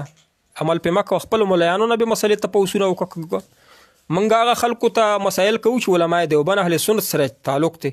نو چې کوم د اهل سنت والجماعت یا دیوبند ول نه دي هغه د خپلو ملایانو سره رابطه کوي. نو ته مونږ خپلو خلکو نه هم مه منې چې مونږ خپلو خلکو ته مسایل کوو، نو تاله سره غوسه درځي. مسایل کوئ په خپل، مونږ خپل کوو. تاسو یو داسې مفتی پیدا کړئ که نه چې آنلاین جوابونه وکړي د الله بندګان. جمعیت علماء اسلام مفتی صاحب دا سوال تاسو ولا راغلی او موږ لیکلی ښه دی چې سیفیان تبلیغي جماعت ولا ته کافر وایي، په خپله کافر دي. سیفیان خو سیف الرحمن ویل چې زما بیت چا نه وکړه کتاب کې لیکلی دي چې هغه مسلمان د سره دی نه. نو څوک چې سیف الرحمن پسې لاړل په دې بنا باندې چې زه کفر سره مسلمان دي. تبلیغ ته چې څوک کافران وایي تبلیغ ولا ملګري ولا شخصي طارق جمیل صاحب پسې علماء کرام وایي طارق داسې دی کوي. په جماعت کې دننه اختلاف دی، ځینې علما یې د ښځو تبلیغ داسې د مسایلو کې اختلاف دی. نو چې کوم بنفسي تبلیغ دی د مخالفت خو مسلمان نه کوي که نه، چې څوک یې کوي کافر دی. یاد بادشاه جزاکم الله وعلیکم السلام جن نثار قرشي وایي چې مولانا طیب بدعتي دي. مولانا طیب ځکه بدعتي چې اشاعت دا پنځ اشاعت التوحید والسنت مشر چې دی هغه مفتی منیر شکیر صاحب دی، هغه د بدعتیانو پسې شروع، اول سیفیانو پسې شروع، سیفیان اخو اوس د دویم نمبر بدعتیان شي طیب دی د ملګري د پسې شروع. دا بل لري که بدعتي نه وي نو دی ولې پسې شروع دی، بدعتي دی کنه. او څوک چې منیر شکیر صاحب چا پسې ولګي بیا هغې انشاءالله جړ وباسي که نه، انشاءالله ډېر زر به واورئ. افتخار الحسن صاحب وایي چې د پنجپیریانو سره زمونږ څه اختلاف دی. پنجپیریانو یو بل قسم مفتی منیر شکیر وایي چې ځنه خلک اشاعت التوحید سنت ولا دي او د طیب مله ملګري دا پنجپیریان دي. پنجپیریانو سره زمونږ اختلاف په عقایدو کې دی. هغه عقاید نه د اهل سنت والجماعت دي. دې له پکار دي د پنجپیریانو له چې دی ما پسې دا مفتی فدا شهرتی صاحب بار بار ویډیو ما پسې کوي، زه په ویډیو باندې ځان مه مشهوروه. ته مشهور یې، په هغه ورځ باندې ته مشهور شوې چې مفتی ندیم سره د هغه وکړه مناظره وکړه هنګ شوې، نو هغې نه بعد ته هنګ ملا باندې مشهور یې. نو هنګ بلا باندې داسې مشهور یې، نو چې مشهور شوې نو داسې وکړه چې ما پسې ویډیو ما جوړوه چې زه چېرته مسایل وکړم نو د دې باندې خوشحالي اظهار کوه. دا فکر مسایل ته ما پسې ویډیو جوړوې، ته ما پسې اشتهارونه ورکوې، بیا الله پاک یعنې د الله بندګانو دومره کار یو کو چې خلک مدرسو کې سبق وایي دوی شروع په ما پسې او غلام فرید بدعتي اے رحیم الله اے مدین ندیم کبړي، نو یکدم ته هغه بند شوه. نو ما ویل چې دا الله والیانو پسې بدرد مه وایي. بیا بل لګیا و 3 ورځې اشتهار وچلو چې د غلام فرید جوابونه کوم، مفتی فدا شهرتی صاحب چې کوم دی 3 ورځې اشتهار وچله. چې کله ویډیو وکړله 3 ورځې پس اول خو یې زړه نه شو کولی ځکه چې دا الله پاک په زړه کې روب واچي. چې کله ویډیو وکړله نو هغې نه بعد ویډیو وګوره لږه وچلېده، نو 2 غنټې 1 غنټه ویډیو وکړه، 1 غنټه وچه نوره دغسې اواز پکې نشته. د الله بندګانو د علماء دیوبند خلکو پسې پسې تصوف پسې دې پسې الله پاک تاسو ویډیو بندوي، داسې به د ژبه الله پاک بنده کړي انشاءالله. ډېر زر به انشاءالله الله پاک چې دا د دنیا نه منفي کړي. که تا ما ته ویلي چې زه به د دنیا نه منفي کوم نو ډېر زر به ته منفي شي، ما پسې ویډیو ما کوه. که ته تکړه یې ستا علما کرام تکړه دي ما سره کښېنئ، ما ځای ته راشئ، زه به تاسو سره کښېنم. په دې خبره چې پنجپیریانو علما دیوبند نه دي، نه دیوبند سره تعلق نشته. که ته وایې چې دیوبند پرېږده اهل سنت والجماعت ولیو، نو ولیکه چې مونږه دیوبند سره څه تعلق نشته، مونږه اهل سنت والجماعت. بیا به زه تا سره په دې مناظره وکړو چې ته اهل سنت والجماعت عقاید ستا نه دي. که ته وایې چې اهل سنت والجماعت نه منکر شي نو وبولي چې اهل سنت والجماعت پرېږده زه اهل القرآن والحدیث یم، نو بیا به زه درته ثابته کړه چې ته اهل القرآن والحدیث ولا عقیده دې نه ده. که ته بیا لاړې چې حدیث پرېږده، زه تاسو کې امامتیان شته حضر حیات وایي چې حدیث هم دروغ دی نعوذ بالله. که ته وایې زه صرف اهل القرآن یم نو زه بیا داسې قرآن خلاف دی، عقیده خرابه ده، عذاب قبر نه مانې، نبی علیه السلام حیات نه مانې، قرآن نه ثابت. زه به ته بیا ثابته کړه چې قرآن نه خلاف. او که ته وایې دا پرېږده به سره ځان ته مسلمان یې، نو زه به بیا هم درته ثابته کړم چې ته تکفیري فرقه په تکفیر په وجه مسلمانانو تکفیر کوې، دې په وجه حدیث مطابق تاسو مسلمانان د سره نه. ما سره کېنه، ما پسې ویډیو ما کوی، ما ځای ته راشه، ما نمبر درکړی یا ته نمبر راکړه، زه به درشم. ما ته ځای وښیه، نمبر راته وښیه، که نه نمبر ولې نه ښایې؟ 3 میاشتو نه زه لګیا یم چې زه درشم. ته ما ته ځای وښیه، نمبر وښیه، زه درځم، پرېږده دې نه. تا نه به دې تپوس کوم چې ته ما پسې ویډیو یو ځای کې بل ځای کې ولې جوړی دی الله بنده. کېنه اوس چې تا ته زه یو ځل هینګ کړی مفتي ندیم صاحب، بیا به دې زه مکمل هینګ کوم انشاءالله. ګلزیب صاحب جی، ګلزیب صاحب چې مقتدیان زکات او سرسایه ورکوي تنخواه نه ورکوي، نو دغه زکات او سرسایه ادا شو که نه؟ ګلزیب صاحب وایي چې امام چې مقتدیانو زکات سرسایه ورکوي او تنخواه نه ورکوي، چې امام غریب وي زکات اخیستلی شي، سرسایه اخیستلی شي، خو په شرط باندې نه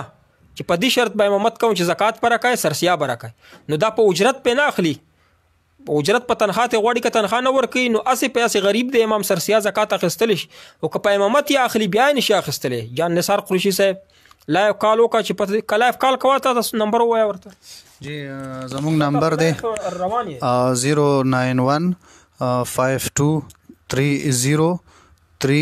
0915230 0915230 او دا کال پې راغی، تاسو خپل نمبر وښایئ په دې باندې، نو انشاءالله چې خبره وو. لا ارسلان مفتی ندیم صاحب باره کې څه وایي؟ مفتی ندیم صاحب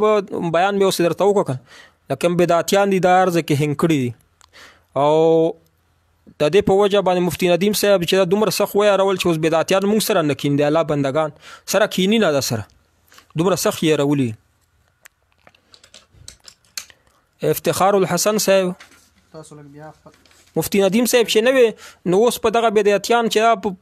مخکې به داسې کول، جوماتونو ته به امامانو ته زمونږ ته راغلل، زمونږ کورونو به نه به حملې کولې، جوماتونو باندې چې مناظره وکړه، راشه مناظره وکړه، ته کافر یې. مفتی ندیم صاحب چې راغی د هغه جومات راغی، هغې نه بعد دوی بیا هینګ شول، کې دننه پټېږي چې ته ورشي طالب یو ورشي طالب نه هم پټېږي. جان نثار قریشي مفتی منیر شکیر صاحب نه تپوس وکړه چې څوک په غلطه دی. مفتی منیر شکیر صاحب نه موږ تپوس کړی دی، هغه وایي چې دا طیب چې دی دا بدعتیان دي، پنجپریان زه یې نه پرېږدم، وایي چې صفیان مې ورک کړي پاکستان نه، دا ورک کړم. انشاءالله زمونږ دعاګانې ورسره دي، ډېر زر به انشاءالله ورک کړي. اصطلاحات نه اصلاحات. ها د دې جواب نشي کولی جان نثار ګل، دا څه عجیبه خلک یې تاسو ته د الله پاک پروګرام مه خرابوه کني. بیا د جان نثار قریشي چې دی دا هغه که دا پیج باندې بند کړه، روغه خبره نه کوي. جان نثار صاحب تعالی مې څومره جوابونه درکړ، نو ټول پروګرام به تا ته جوابونه درکوم، ته ما ته فرقوریت سوالونه رالیږې، ته ما ته د فقهي سوالونه راولېږه، ته 24 غنټې چې وخت تېرایې کم مسایل تعالی مخې ته نه راځي، دکاندارۍ مسلې را تپوس کوه، روژې لمانځه، دا مسایل چې تعالی په کار راځي، ته ما ته فرقوریت کې ما مبتلا کوې، مونږ پروګرام خرابوي. خلیل احمد صاحب وایي چې ځینې خلک وایي چې نبی علیہ الصلوۃ والسلام زندگی میں ایک بار بھی اینا نہیں کا ایسا ہی ہے، اینا خوړلې ده نبی علیہ الصلوۃ والسلام. اینې متعلق واوره چې بازارونو کې کومه اینا ده د انډیا نه راځي په 100 روپۍ کیلو ورکوي، دا کومه پخوي کسبانو سره خو تاسو وینئ هغه خو مال نه راوباس، چې کومه پخه اینا ده دوی د کساب نه راوړي په 300 کیلو، هغه کې ورته فایده نشته. د انډیا نه راځي کنټینرو کې هغه اینا د خنزیر اینا وي، د غواګانو نه غواګانو اینا چې دا په انډیا کې هم په 100 روپۍ نه ملوي. زه داسې نه وینم مسایل وکړم نو تاسو وایئ چې دا ځان نه وکړم. دغه اینا چې بازارونو کې پلیټونو کې پخه خرڅېږي د خوراک د خنزیر ولې یا د خرونو ولې د بل څه شي ولې هندوانې رالیږي، چې کومه غوا چې دا غوا خو په انډیا کې حلالولی نشي، که بالفرض حلالوي هغه اینا د پاکستان په ریټ باندې د په 100 روپۍ کیلو نه ده، چې کومه بازارونو کې پخېږي په سخوانۍ کې په ځای په د اډو کې، دا ټوله اینا د انډیا نه راځي په کنټینر. دا چې ونه خورئ الله بندګانو دا حرامه ده، لکه څنګه فرمي چرګانو مسله مې درته وکړه داسې مې دا مسله درته وکړه. عمر علي صاحب د نسوارو باندې او داس ماتیږي، د نسوارو پورا مسایل واورئ، د نسوارو د سیګرټ ولا زنه مسایل داسې دي، زنه سیزونه داسې چې مونږ زړه غواړي چې دا د حرام وي، خو شریعت ورته حرام نه ویل، زمونږ عقل وایي چې دا د حرام، زمونږ عقل شریعت سره برابرول خو نشو کنه. اول په دې خبره ځان پوه کا، پهلا په مقدمه باندې په تمهید باندې ځان پوه کا چې ځنه سیزونه داسې لکه مثلا د کوکاکولا دي یا چې نورا کیمیکل په کم سیزونه مونږ وایي چې د ماشومان چې خوري د پړ شول وغیره وغیره، مونږ وایي چې دغه چې په اسلام کې د دې جواز د سره وانه، خو اسلام کې چې جواز وینو مونږ ورته نه دی کوي. دارنګې د نسوارو د سیګرټو مسله چې زمونږ څومره فتوی دي هغو ټولو فتوو لیکلي چې نسوار او سیګرټ چې دي د دې استعمال هم جایز دی او د دې خرید و فروخت هم جایز دی. اوس د نسوار او سیګرټ چې جایز دي دا معنا نه چې اوس یې ته کوه. پپړ خرڅول هم جایز دي او خوړل یې جایز دي، خو ته یې ماشومانو له نه ورکوه چې پپړ میده خرابوي. دا پیپسیان خرڅول هم جایز دي، څکل یې جایز دي، خو ته یې نه څکې وایي میده خرابوي. چای خرڅول هم جایز دي، څکل یې هم جایز دي، خو ته ډېر یې نه څکې میده خرابوي، نقصان کوي. نو دغه رنګې نسوارو جواز شته، د سیګرټو جواز شته. اوس دا تا باندې ضروري نه چې اوس خامہ جواز شته اوس دا کار کوه، بهتر نه دی.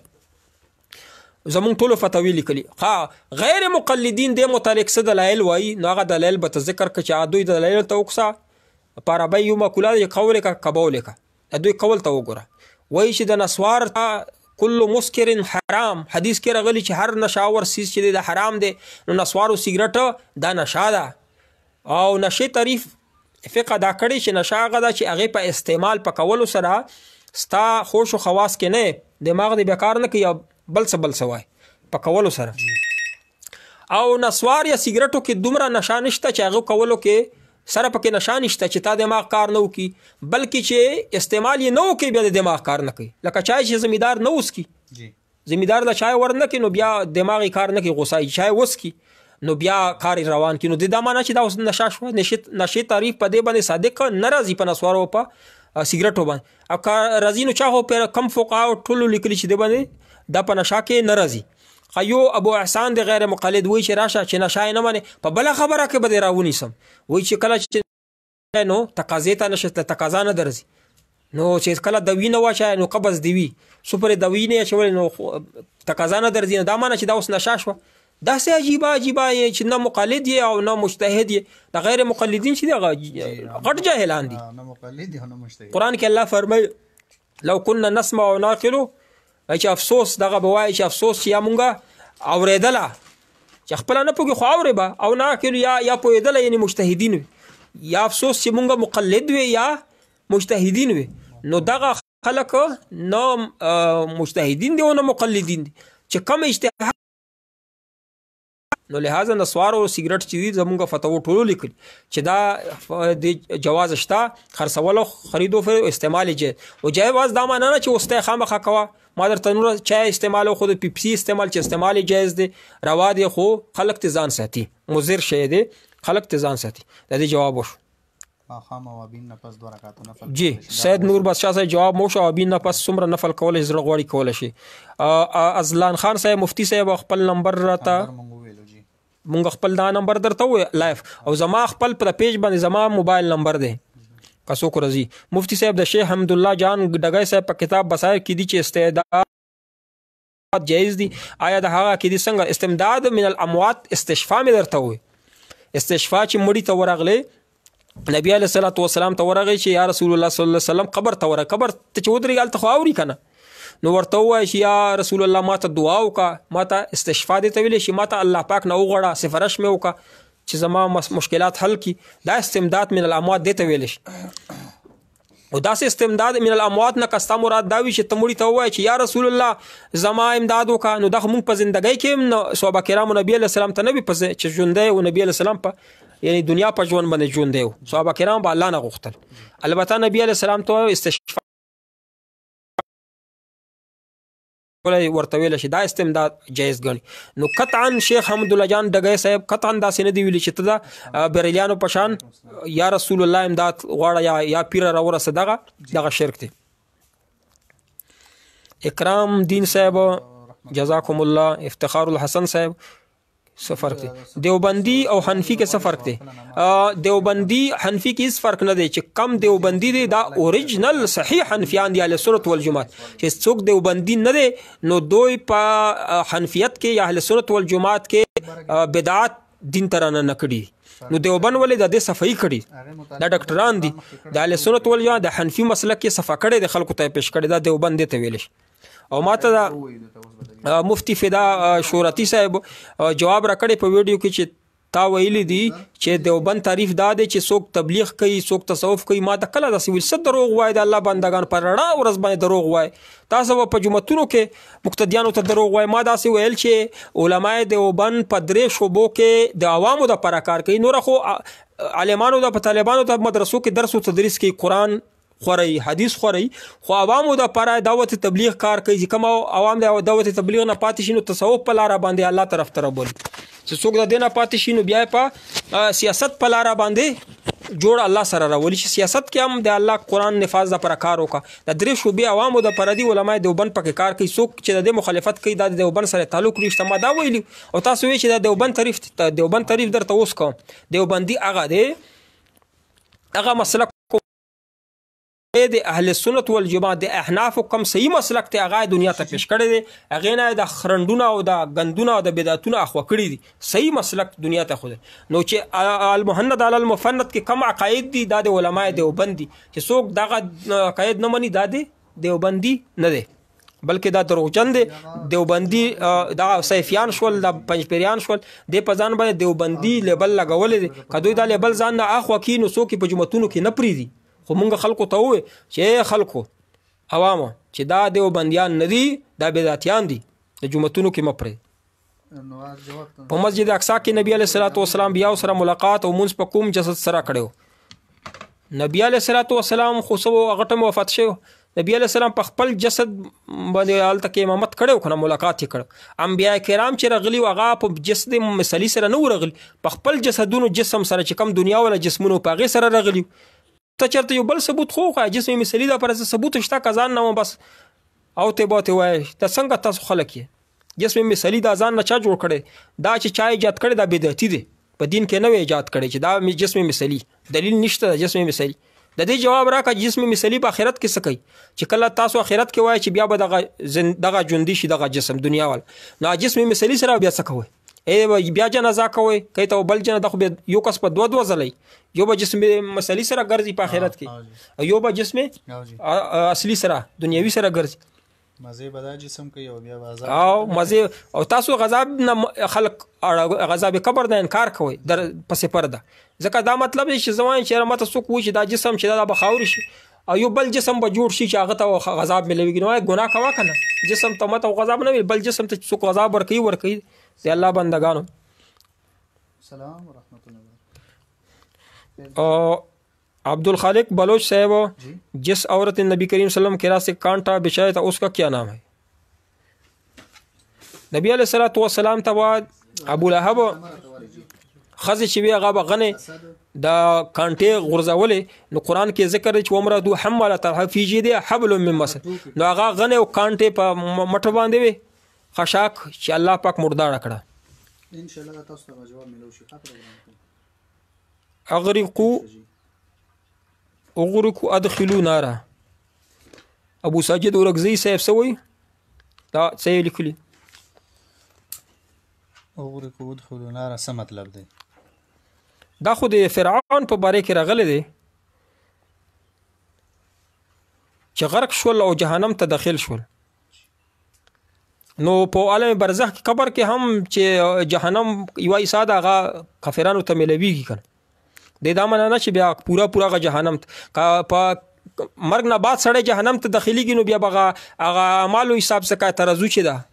میزان چې دا اعمال حساب کتاب قیامت پر ورځ باندې کیږي صحیح جهنم ته بځه هغه په قیامت پر ورځ باندې زی او سنه صحیح سای چې په دنیا کې درته ملويږي نو الله پاک هغه تعبیر کړي په نار سره ور خو ملوي کنه ناری ویلی که جهنم وی ملوي جهنم دروازې کلاو کړل شي الله دې مونږ ټول مسلمانان ته وسه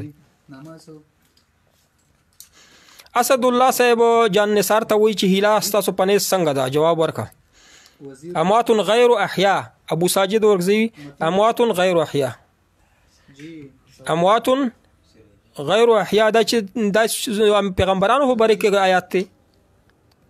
دا چرته دی آیات پورا آیات ولي چې دا پیغمبرانو په باره کې چې اموات غیر احیاء دا آیات ولي چې پیغمبرانو په باره کې ویلي وي نو دا خو الله بندگانو اموات چې کم جسمونه دي زمونږه پیغمبران خو لا پرېدا کافرانم ژوندي په قبر کې اول مړ شي کنه نبی علیہ السلام متعلق الله پاک وی انک میت، نو نبی علیہ السلام یقینا چې وفات شوی دی، وفات نه بعد شوی دی، نو ټول کافرانو هم ژوندي شوي،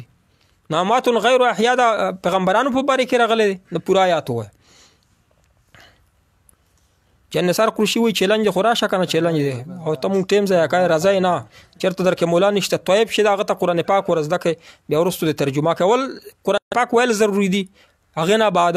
بیا په هغې ترجمه زده کول ضروري دي، بیا عمل پې کوو. نو د ډایرکټ ټوپ کړی اول یې ترجمه زده کړی او اوس د چلو نظره زده کړي. او ملک جان وایي چې د موسی علیه السلام چې ملاقات شوی په اسمانونو کې، موسی علیه السلام سره چې ملاقات شوی چې کله نبي علیه السلام په د په قبر تېرېدو نو موسی علیه السلام په خپل جسم باندې هلته کې لمونځ کو، او چې کله لمونځ وشو په بیت المقدس کې نبي علیه السلام چې کله ورسېدو هلته نو بیا موسی علیه السلام په یو اسمان کې و هلته تللی و. دا د الله په قدرت کې په عالم برزخ کې چې دا په بله دنیا کې چې موږ نه په پناه ده په کې مزل ډېر تیز کېږي. ښه دا داسې مه وایه ته څنګه لاړو، دا دنیا والا مزلونه نه وو، دا د آخرت والا یو ورځ چې دا هغه د زرو ورځو برابره ده، زرو ورځ د آخرت ورځې هم بیلې دي مزلونه. چې ته په دنیا کې یو ځای ته په یو ګنټه کې راسې، په آخرت کې په سیکنډونو کې راسې، هلته مزل تیز کېږي. نو موسی علیه السلام په عالم برزخ کې نو لاړو، بیا قبر نه لاړو، هلته نبي علیه السلام سره په خپل جسم سره ملاقات و. دا ځان نه ولې پکې د متشابهات راوباسې، دا څنګه خلق کې د الله بنده. ارسلان یو رکعت وتر نه کیږي، یو رکعت نه 3 رکعت وتر، یو رکعت وتر نشته، څوک یو رکعت کوي هغه نه کوي. جواب مدر کو کریم سیار صاحب رسول الله سلام جنازه چا کړي، نبی علیہ الصلوۃ والسلام جنازه انفرادي تور باندې وشوه، جمعتونه به انفرادي یعنی یو امام ورته نه مقرر شوی چې څومره په د حجره مبارکه کې راتلل ته به دعا کول، داسې جنازه او وتل به نور راغلل، داسې د دې طریقې سره جنازه او جنازه خو دعا ده کنه، نو دعا ورته صحابه کرام وکړه، دعا 3 برتلل بهر به وتل، داسې جنازه یو ورته امام څوک مقرر شوی نه و. خو بخت کې پسې سوی تاسو سره څه سوالونه شته؟ او جی ډیر دي. او نعوذ بالله اسد الله سوی تو اللہ رب العزت قوت و ملکیت چیلنج کا څنګه میں چیلنج کو. ایک دکاندار ٹیلینار کا کارڈ 98 روپے کا لیتا ہے. محمد رحیم خان انقلابی صاحب یو دکاندار چې دا کارڈ 98 روپے خرڅي په 110 روپے جایز دي چې پر سو خرڅي تا یو سیز دي چې هغه 15 روپے راوړ. محمد فرید صاحب یو قسمانه تاسو کو چې جمع سره المنز کې ما وویل چې په جمع کې چې بس نیت تړي، ما وویل امام پسې وي، امام با چې پسې نو د څه جواب، امام با چا پسې نیت تړي، امام با ځان ته نیت تړي. امام چې کله وګرځي نو ځان ته وایي چې نیت می کړز د خلاص د مسلور رکعت فرض المنز کوم په حاضر و خاص الله لاله، نو دا به امام د نیت تړي، مقتدیان به امام پسې نیت تړي. څنګه جی ها عیسی خان صاحب چې مونږه ته داسې علما کرام نمونه واخله چې علما دیوبند چې دي د کتابونه شته ژوندي دي، حق پرست علما دیوبند چې څومره دي، او چې کوم علما دیوبند نه دي او ځان ته علما دیوبند وایي نو هغې ته ووایه چې پہچان د عوامو د پرمه ښودلی دی چې کم علما د تبلیغ یو خو شخصیت نه د دعوت تبلیغ مخالفت کوي داغه دیوبندی نه دی، یا د تصوف مخالفت کوي صحیح تصوف دا دیوبندی نه دی. عوامو د پرخما خپل آسان پہچان خودلې دی، اصول می خودلې عوام چې سړی عالم پیژني چې دا عالم دیوبندی دی په حق لاره دی کنه، نو چې کم ولا د تبلیغ مخالفت کوي یا د صحیح یا زمونږ علما کرامو سیاسي چې کم منډه دغه مخالفت کوي، نو دا علما دیوبند خو په درې لارو کې عوامو سره کار کوي. څوک چې مخالفت کوي نو دا دیوبندي نه دی، لیبل په ځان لګولې دی. عوامو ته خو څومره طریقې سره طریقه ښودلې، دا طریقه به درته چا نه ښودلې، آسان چل مې درته ښودلې چې علما دیوبند په 3 شعبو کې کار کوي چې څوک د دې مخالفت کوي دیوبندي نه دی، دروغجن دی. اوس ځنې علما دیوبند په نوم باندې کتابونه لیکلي، فلانا مولانا حقانی صاحب، نو د حقانی چې ځان سره لیکلي دا غا صحیفیان دي، تبلیغ پسې کتابونه لیکلي. اوس یو کتاب پنځ پیریانو پیش کړی چې ستاسو علما دیوبند الحق الصریح دی کم کتاب دی، نو هغه چې ما وکتو مولانا الطاف الرحمن چې هغه دیوبندي نه دی او مونږ پسې تړي، نو دا هغه دیوبندیان نه دي چې هغه تبلیغ پسې بدره دوی. او بعض خلک کوي طارق جمیل صاحب پسې هغه منګل صاحب خبرې په شخصیت متعلق اختلاف کول شي دا کس چې تبلیغ نهج باندې نه دی داسې کول شي اختلاف خپل نظریه خو چې کم بنیادی دعوت تبلیغ کار دی هغه مخالفت نه دی پکار شي څوک کوي مسلمان نه دی صابر نیوز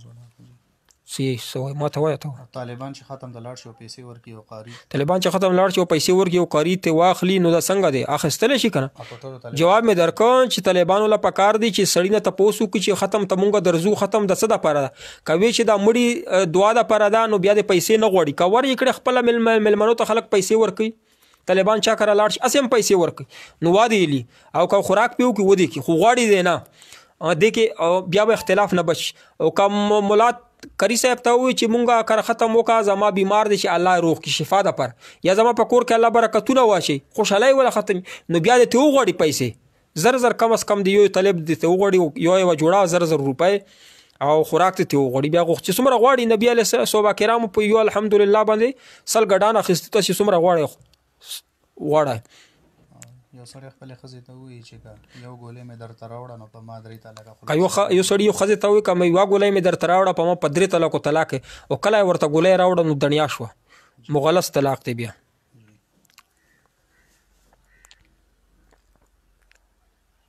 د آیات انک میت څه معنی ده دې مطلب دا دی چې نبی علیه السلام ته الله پاک فرمایي ابو حسن صاحب چې ته به مړ کېږې وفات کېږې به خو وفات خو مونږه منو پې کې خو اختلاف نشته وروستو بیا په قبر کې بیا ژوندی شوی دی لاندې سوال وایه ته زر داسې اسد الله برګې جنډې څه ثبوت په حدیث کې شته جی بالکل نبی علیه السلام ترمذی شریف کې صحیح حدیث دی چې نبی علیه السلام جنډه چې هغه برګه وه نه میرا هغه ته ویلی شي هغه پړانګ ته برګه جنډه حدیث کې راغلی سپینه او توره خو ته وایا کنه چې کم سوال محمد رحیم خان اقبال وایي چې جنازے نہ بعد اور پہلے میت کا چہرہ دیکھنا کیسا ہے جنازے نہ محمد رحیم خان انقلابی صاحب ټیپ کسکری د چې صدیق خلق صحیح کیسه دی باندې زه پوه نه یم چې دا چې صدیق څه خبره ده د غوښې او د پیو ولا د پیشو ولا څه خبره ده نه پوه دې نه زه خبر نه دا وایي چې جنازې نه مخکې دا یاده رحیم خان صاحب جنازې نه بعد مړی چهره کتل مړی چهره کتل ضروری نه دي ښه خپلوانو دپاره هم نه دي پردو دپاره خو قطعا پکار نه دي او بهتره دا دی چې مړی چهره چاته مه ښایې ښه د خلک وروستو خبرې کوي مړي پسې خبرې کول سخته ګناه ده ګناه کبیره ده قتل نه دي پکار بس چې کله جنازه وشي فورا دفن کول خپل خپلوان د کور کې پټ ګوري خیر خلیل احمد وایي چې اینا په باره کې ما تاسو کو خو نیټ کمزور او دوباره راته اینا په باره کې مونږ جواب درکړو چې نبی علیه السلام اینا خوړلې داس حدیث نشته چې نبی علیه السلام اینا نه ده خوړلې البته چې بازارونو کې کومه اینا خرڅیږي دا د انډیا نه راځي دا حرام ده دا مخ د بازارونو کې چې کومه پخا اینا خرڅیږي د پلیټونو کې درکې دا مخ ښه په دې نه چولې او کورخې خوره خو اینا ونه خوري دا په 100 روپۍ کیلو د خنزیر او د خرو مرو ولا اینا د انډیا نه راځي ملک میر اسلام صاحب سلام نه پس ګرل تا رنگ دسه وي ترنګ ورکول رنگ ورکول متعلق څه حکم دی زنانه سره چې خبرې کوي موبایل دا سلام نه پس ګرل تا رنگ ورکولو متعلق څه حکم دی سوال ملک صاحب بیا ولیکه الله پاک دې تعالی اجر درکړي ملک میر اسلام صاحب زمونږه چې کم دی هغه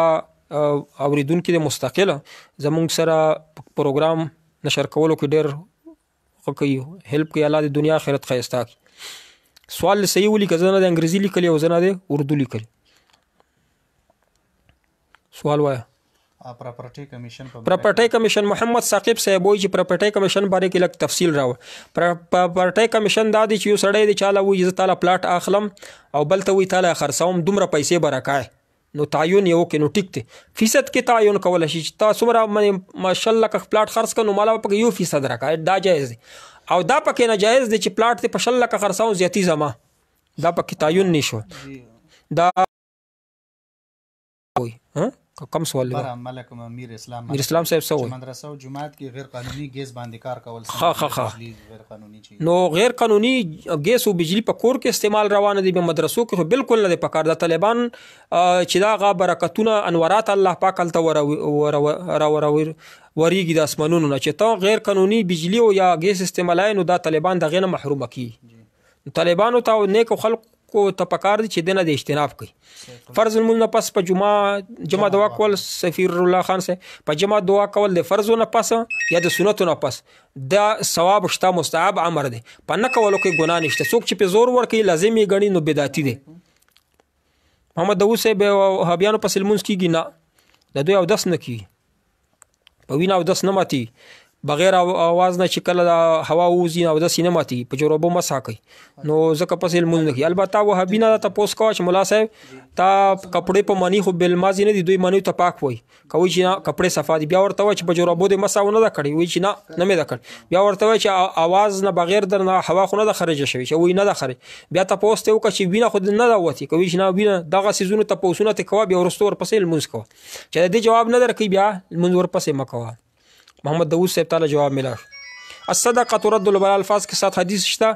دا حدیث نشته، د مطابق د مضمون مطابق نور حدیث شته چې صدقه بلاګان رد کوي لری کوي وافتونه اخوا کوي، نور حدیث شته، قران هم شته.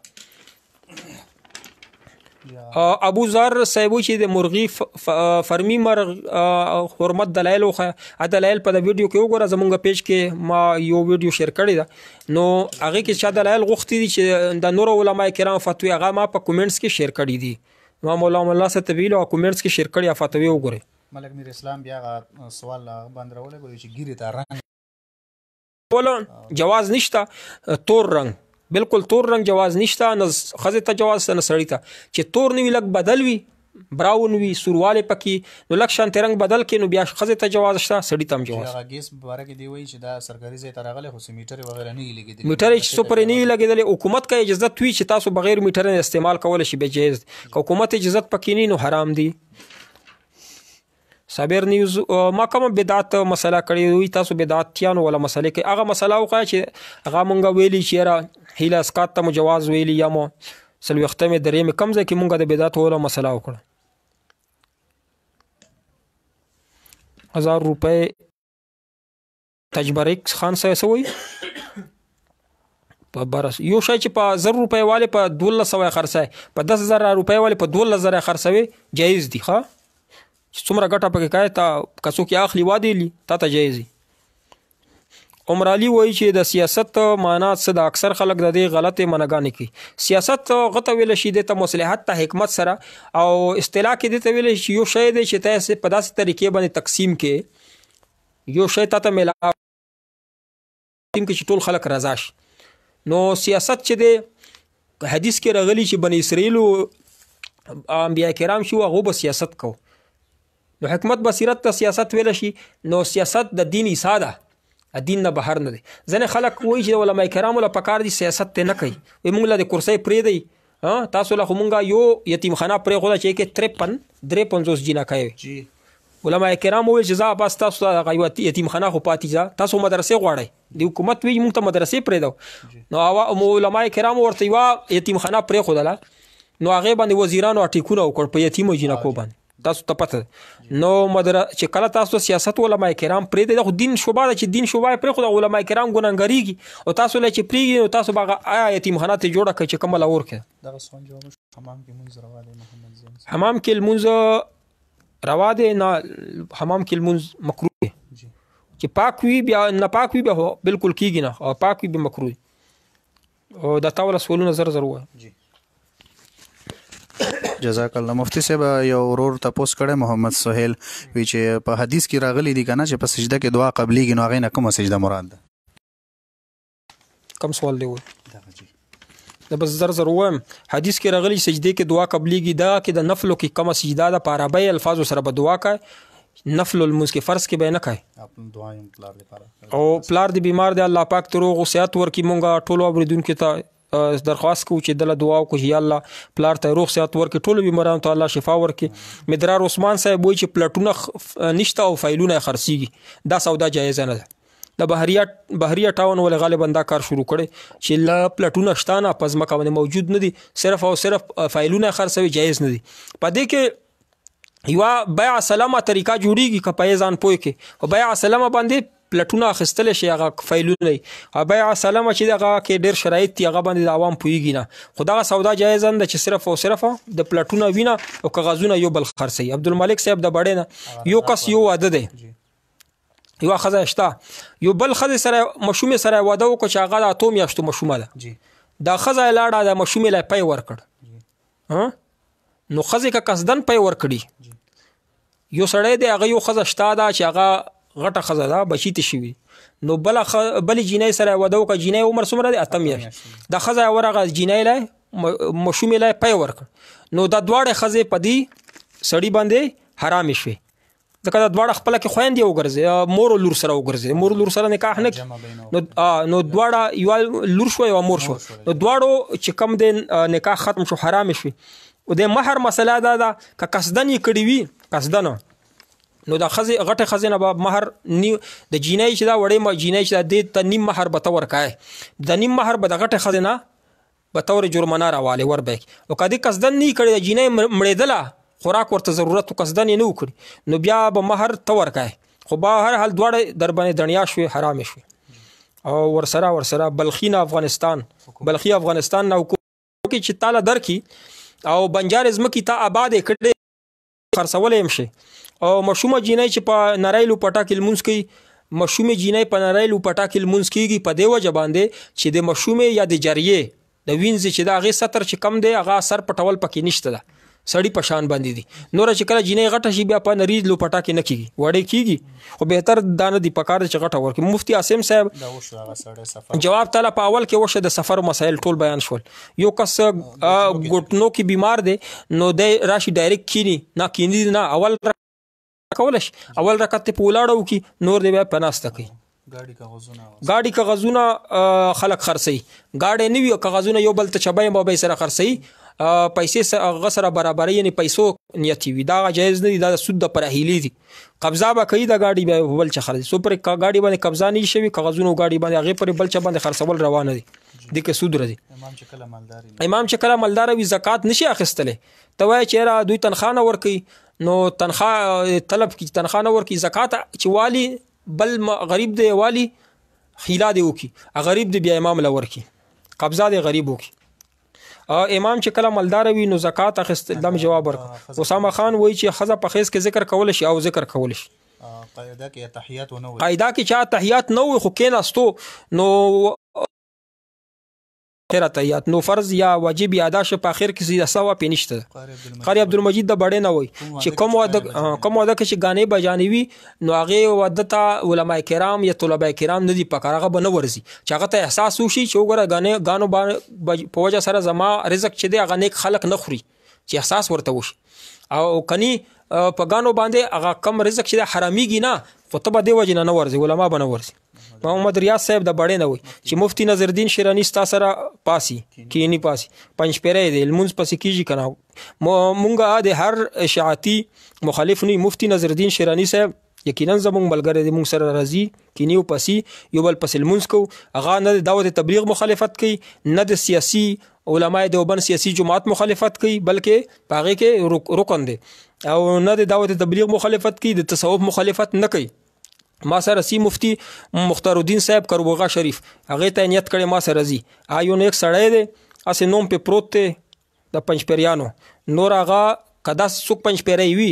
چې زمونږ د علماء دیوبند یو شوبو مخالفت نه کوي نو مونږ سر پستر go باندې هغه ملګری مفتی نظرالدین شیرانی صاحب سره زمونږ په دی وجه باندې تعلق دی د سره نور ډیر داسې اشاعتیان دي چې مور سره تعلق دی خو هغه نظریه عقیده درست ده عبدالرؤوف صاحب وای چې يهوديان ذبیحه کوي هغه مسلمانان ذبیح يهوديان چې توینه چې مسلمان ورته حلاله کوي نو بیا خوره او پاپولر بنگال ټایګر وای چې غسل جنابت په غرغره فرض دي غرغره په فرض نه دي خلته او با چول په فرض دي خله بلندای دنه افتاب علي او حبيانو په سلمونس کې د جواب مدر کو چې نه عبد الله مسعود جمعات کې خبره کول څنګه دي جایز نه دي ګناه ده اعمال دی ور سره سوزي نیک اعمال ور امام سلام وګرځي او بیا تخپل منځ پورا کوي او بیا غلط شوي هغه امام نه بعد ته بیا مسبوق چې دوه رکعاته کې غلط شوي نو بیا په اخر کې ځان تخپل سیده سوا کوي وای سیګریټو جواب وشو محمد رحمان 51 پټراول دی جواب وشو حشمت خان در ادم خیل جواب شوی دا نه خان کې نو کونو کې ګوري اسد وای د ټوپای نه چې په نو کونو کې خلک د غل ګوري دا د کوسلا دي دروغ دي نه شي کتلی علم غیب الله سره دروغجن دي څوک داسې کار کوي سر ته نه قلم کوي چې بیا نه کوي دا بدعتیان پنځ پیریان دي یا بریلیان دي دا کار کوي چې تا وایي په نوکانو کې زه ته غل ګورم نه سر ته قلم کوي ته اوس تا ته پته لګي کنه یو بادشاه نو هغه ته داسې بدعتي راغی مولا چې زه او تاسو ته چې کم د تقدیر خایم ما ته پته لګي وایي چې بادشاه صاحب ته ویلې چې بادشاه صاحب سلام ستا 15 ورځې پاتې بیا به مرې نجومي و بادشاه صاحب ډېر پریشان وزیر صاحب ورته وایي چې خفه کېږه ما د دې جواب زه ورکړم نجومي ته یې وویلې بدعتي ته چې بادشاه صاحب 15 ورځې پس مري او ته به کله مرې ویل چې ما خو زما خو ډېر عمر دی الحمدلله پاتې دی نو وزیر ورپسې توره راوباسله سر یې ته قلم کو بادشاه سلامت دته خپل عمر پته نه لګي اوس مې سر ته قلم کو د خو ما ډېر عمر پاتې دی دا دروغ وایي بادشاه صاحب ډېر خوشحاله نو څوک چې داسې دروغ وایي سر ته قلم کوي د نوک ته قلم کوي کم از کم مطبع الرحمن صاحب مړي پسې مطیع الرحمن صاحب مړي پسې څلوېښتمه کول څنګه دی بدعت دی خلک را غوښتل څلوېښتمه کول دا بدعت کې رضی ما ورځئ ملک میر اسلام صاحب ته جواب چاند پر نماز پڑھتے وقت قبله کس طرف ہو نو هلته چې کله دا مسله ته کله هلته ځې بیا موږ سره رابطه وکړه تحریري فتوا به درکړو ته دوڼې مه وایه ولخا مسایل تپوس کوه چې هغه تعالی مخې ته راځي بهر صورت چې قبله کم طرف ته چاند کې هغه طرف ته تا سره به دومره معلومات چې کم طرف ته قبله په چاند کې وي که کم ځای کې وي قبلې طرف ته به مخ راړی جی د بل سوال څه شو جنگ بدر او جنگ احد کې مسلمانان څومره شهیدان او کافران څومره وژل شوي په احد کې په بدر کې چې دا 14 مسلمانان شهید شوي په احد کې 80 مسلمانان شهید شوي د کوم ځای ګوتې دې ته ماته وښیه دې ځای کې ماته وښیه کوم ځای دویمې خطبې نه مخکې لاس اوچتوي خلیل احمد صاحب چې دا یوه خطبه وایي امام بیا کینی او بیا په دې وخت کې خلک لاس اوچت کی دعا کوي دا نه ده راغلی دا ځان نه خلک کوي دا خطبه په منځ کې څه ویل پکار دی د هېڅ قسم په شریعت کې څه پته نه لګي چې نبي علیه السلام به څه وي خو یو خطبه او بلې خطبه منځ کې به کېناستو نو اوس د خلکو ځان نه جوړ کړي څوک پکې درود شریف وایي څوک پکې دعاګانې زړه کې وایه دعاګانې کوه لاسونه مه اوچته جی یو ځنه روایتونو کې راغلي دي من المسلمین پکې شته او ځنه کې وي من پکې نشته مسلمین پکې شته او بل څه دی وضاحت وکړي برا کې دا شی سوال څنګه فرایز بوند بارا کې دا احسان الله څه وایي احسان الله سلام فرقه څه کوي مراد کیا ہے دیوبند فرقه مراد دا دی چې د قرآن او حدیث نه خلاف یو بل مذهب جوړ کی هغه فرقه کې راځي قرآن او حدیث په مسلک باندې په منهج باندې څوک را روان یې اهل سنت والجماعت ځان ته وایي دا فرقه نه ده په اهل سنت والجماعت کې دیوبند دا فرقه نه ده دا اهل سنت والجماعت تشریح کوي تبلیغیان دي د فرقه نه ده یوه شعبه ده دعوت کار کوي تبلیغ ولا فرقه نه ده دا رنګ تصوف ولا دا فرقه نه ده دا په اسلام کې دنه دنه شعبې دي کار پکې کوي فرقه هغه دا چې اهل سنت والجماعت نه علاوه بل عقیده اپناو کی لکه غیر مقلدین دا فرقه ده بریلیان فرقه ده پنځپیریان فرقه ده د قرآن او حدیثونو علاوه نور عقاید اپناو کړي یو کس تمونځ کې شک شو چې اودس مې شته او که نه نو چاته چې شک شو چې ما اودس شته او که نه اول دا خو ورته یقین دی چې مثلا ما ماسپښین اودس کړی دا یقین دی ورته او مازدیګر ټایم کې دته شک شو چې اودس مې مات دی او که نه په شک اودس نه ماتي خو چې دا یقین ورته چې ما ماسپښین اودس کړی اول اودس یقین ورته نو وروسته ورته شک په دې راغی چې مات شو که نه بیا په شک باندې الیقین لا یزول بالشک وهابیانو پسې لمونځ کېږي که نه شهاب الدین صاحب څه خوند دې جوړ کوم متل چې نه کېږي بار بار وایي چې یو زنانه اعتکاف ته کینو 3 ورځې بعد ورته راشي د میر لیاز څه وایي تنها چې یوه زنانه اعتکاف ته کیني خیز ورته راغی اعتکاف یې مات شو وروستو که دا اعتکاف قضایي کوي نو بیا به روژې هم ساتي خو به هر صورت ځینې علما یې چې اعتکاف بیا قضایي نشته بس اعتکاف یې مات شو ګناهګاره نه شوه ځکه چې دا بیماري راغله پرایز بانډ چې پکې سود دی پکې د دې خرید او فروخت مه کوئ افتاب علي صاحب جزاک الله دعا کو الله پاک ته مونږ ته قرآن او حدیث باندې صحیح پوهه نصیب کی یا الله ز قرآن او حدیث پوهه نصیب کی یا الله په فقه باندې مونږ صحیح پوهه کی فقاهت او بصیرت مونږ ته نصیب کی یا الله څومره مسلمانان دي یا الله زمونږ سره شامل دي په دې پروګرام کې یا الله بیماران دي شفا کامله عاجله نصیب کی چا چې یا الله اولاد نشته نرینه اولاد نصیب یا الله په کورونو کې مسلې دي جنگونه دي یا الله ختم کړي مینا محبت پیدا کړي یا الله چا روزګار نشته حلال روزګار نصیب کړي علماء کرام طلباء کرام چې کم ځای کې دي په دین شوبه کې چې مسلمانان په تبلیغ کې دي په جهاد کې دي کم ځای کې دي یا الله کامیابی نصیب کړي یا الله چا محتاج مگر زوی سو قرضدار وي قرض نجات ورکړي څوک بیماران دي شفا کامله عاجله نصیب کړي یا الله زموږ کورونو کې مینا محبت پیدا کړي خزه خوان په منځ کې جنگونه دا ختم کړي ورونو خويندې په منځ کې جنگونه ختم کړي مینا محبت پیدا کړي همدغه دعا په اخلاص سره وکړو چا ودونه نشته پزره پورې یا الله ودونه ورته نصیب کړي چا روزګار نشته روزګار نصیب کړي یا الله موږ ته صحیح قرآن او حدیث پوهه نصیب کړي زموږ ملک اسلامي نظام نافذ و دائم کړي یا الله افغانستان کې طالبانو امداد وفرمایي کشمیر کې مسلمانانو امداد وفرمایي مسلمانان کم ځای دنیا کې فلسطین کې دي مغلوبه دي غلبه نظام نافذ و دائم کړي وصلی الله تعالی علی خیر خلق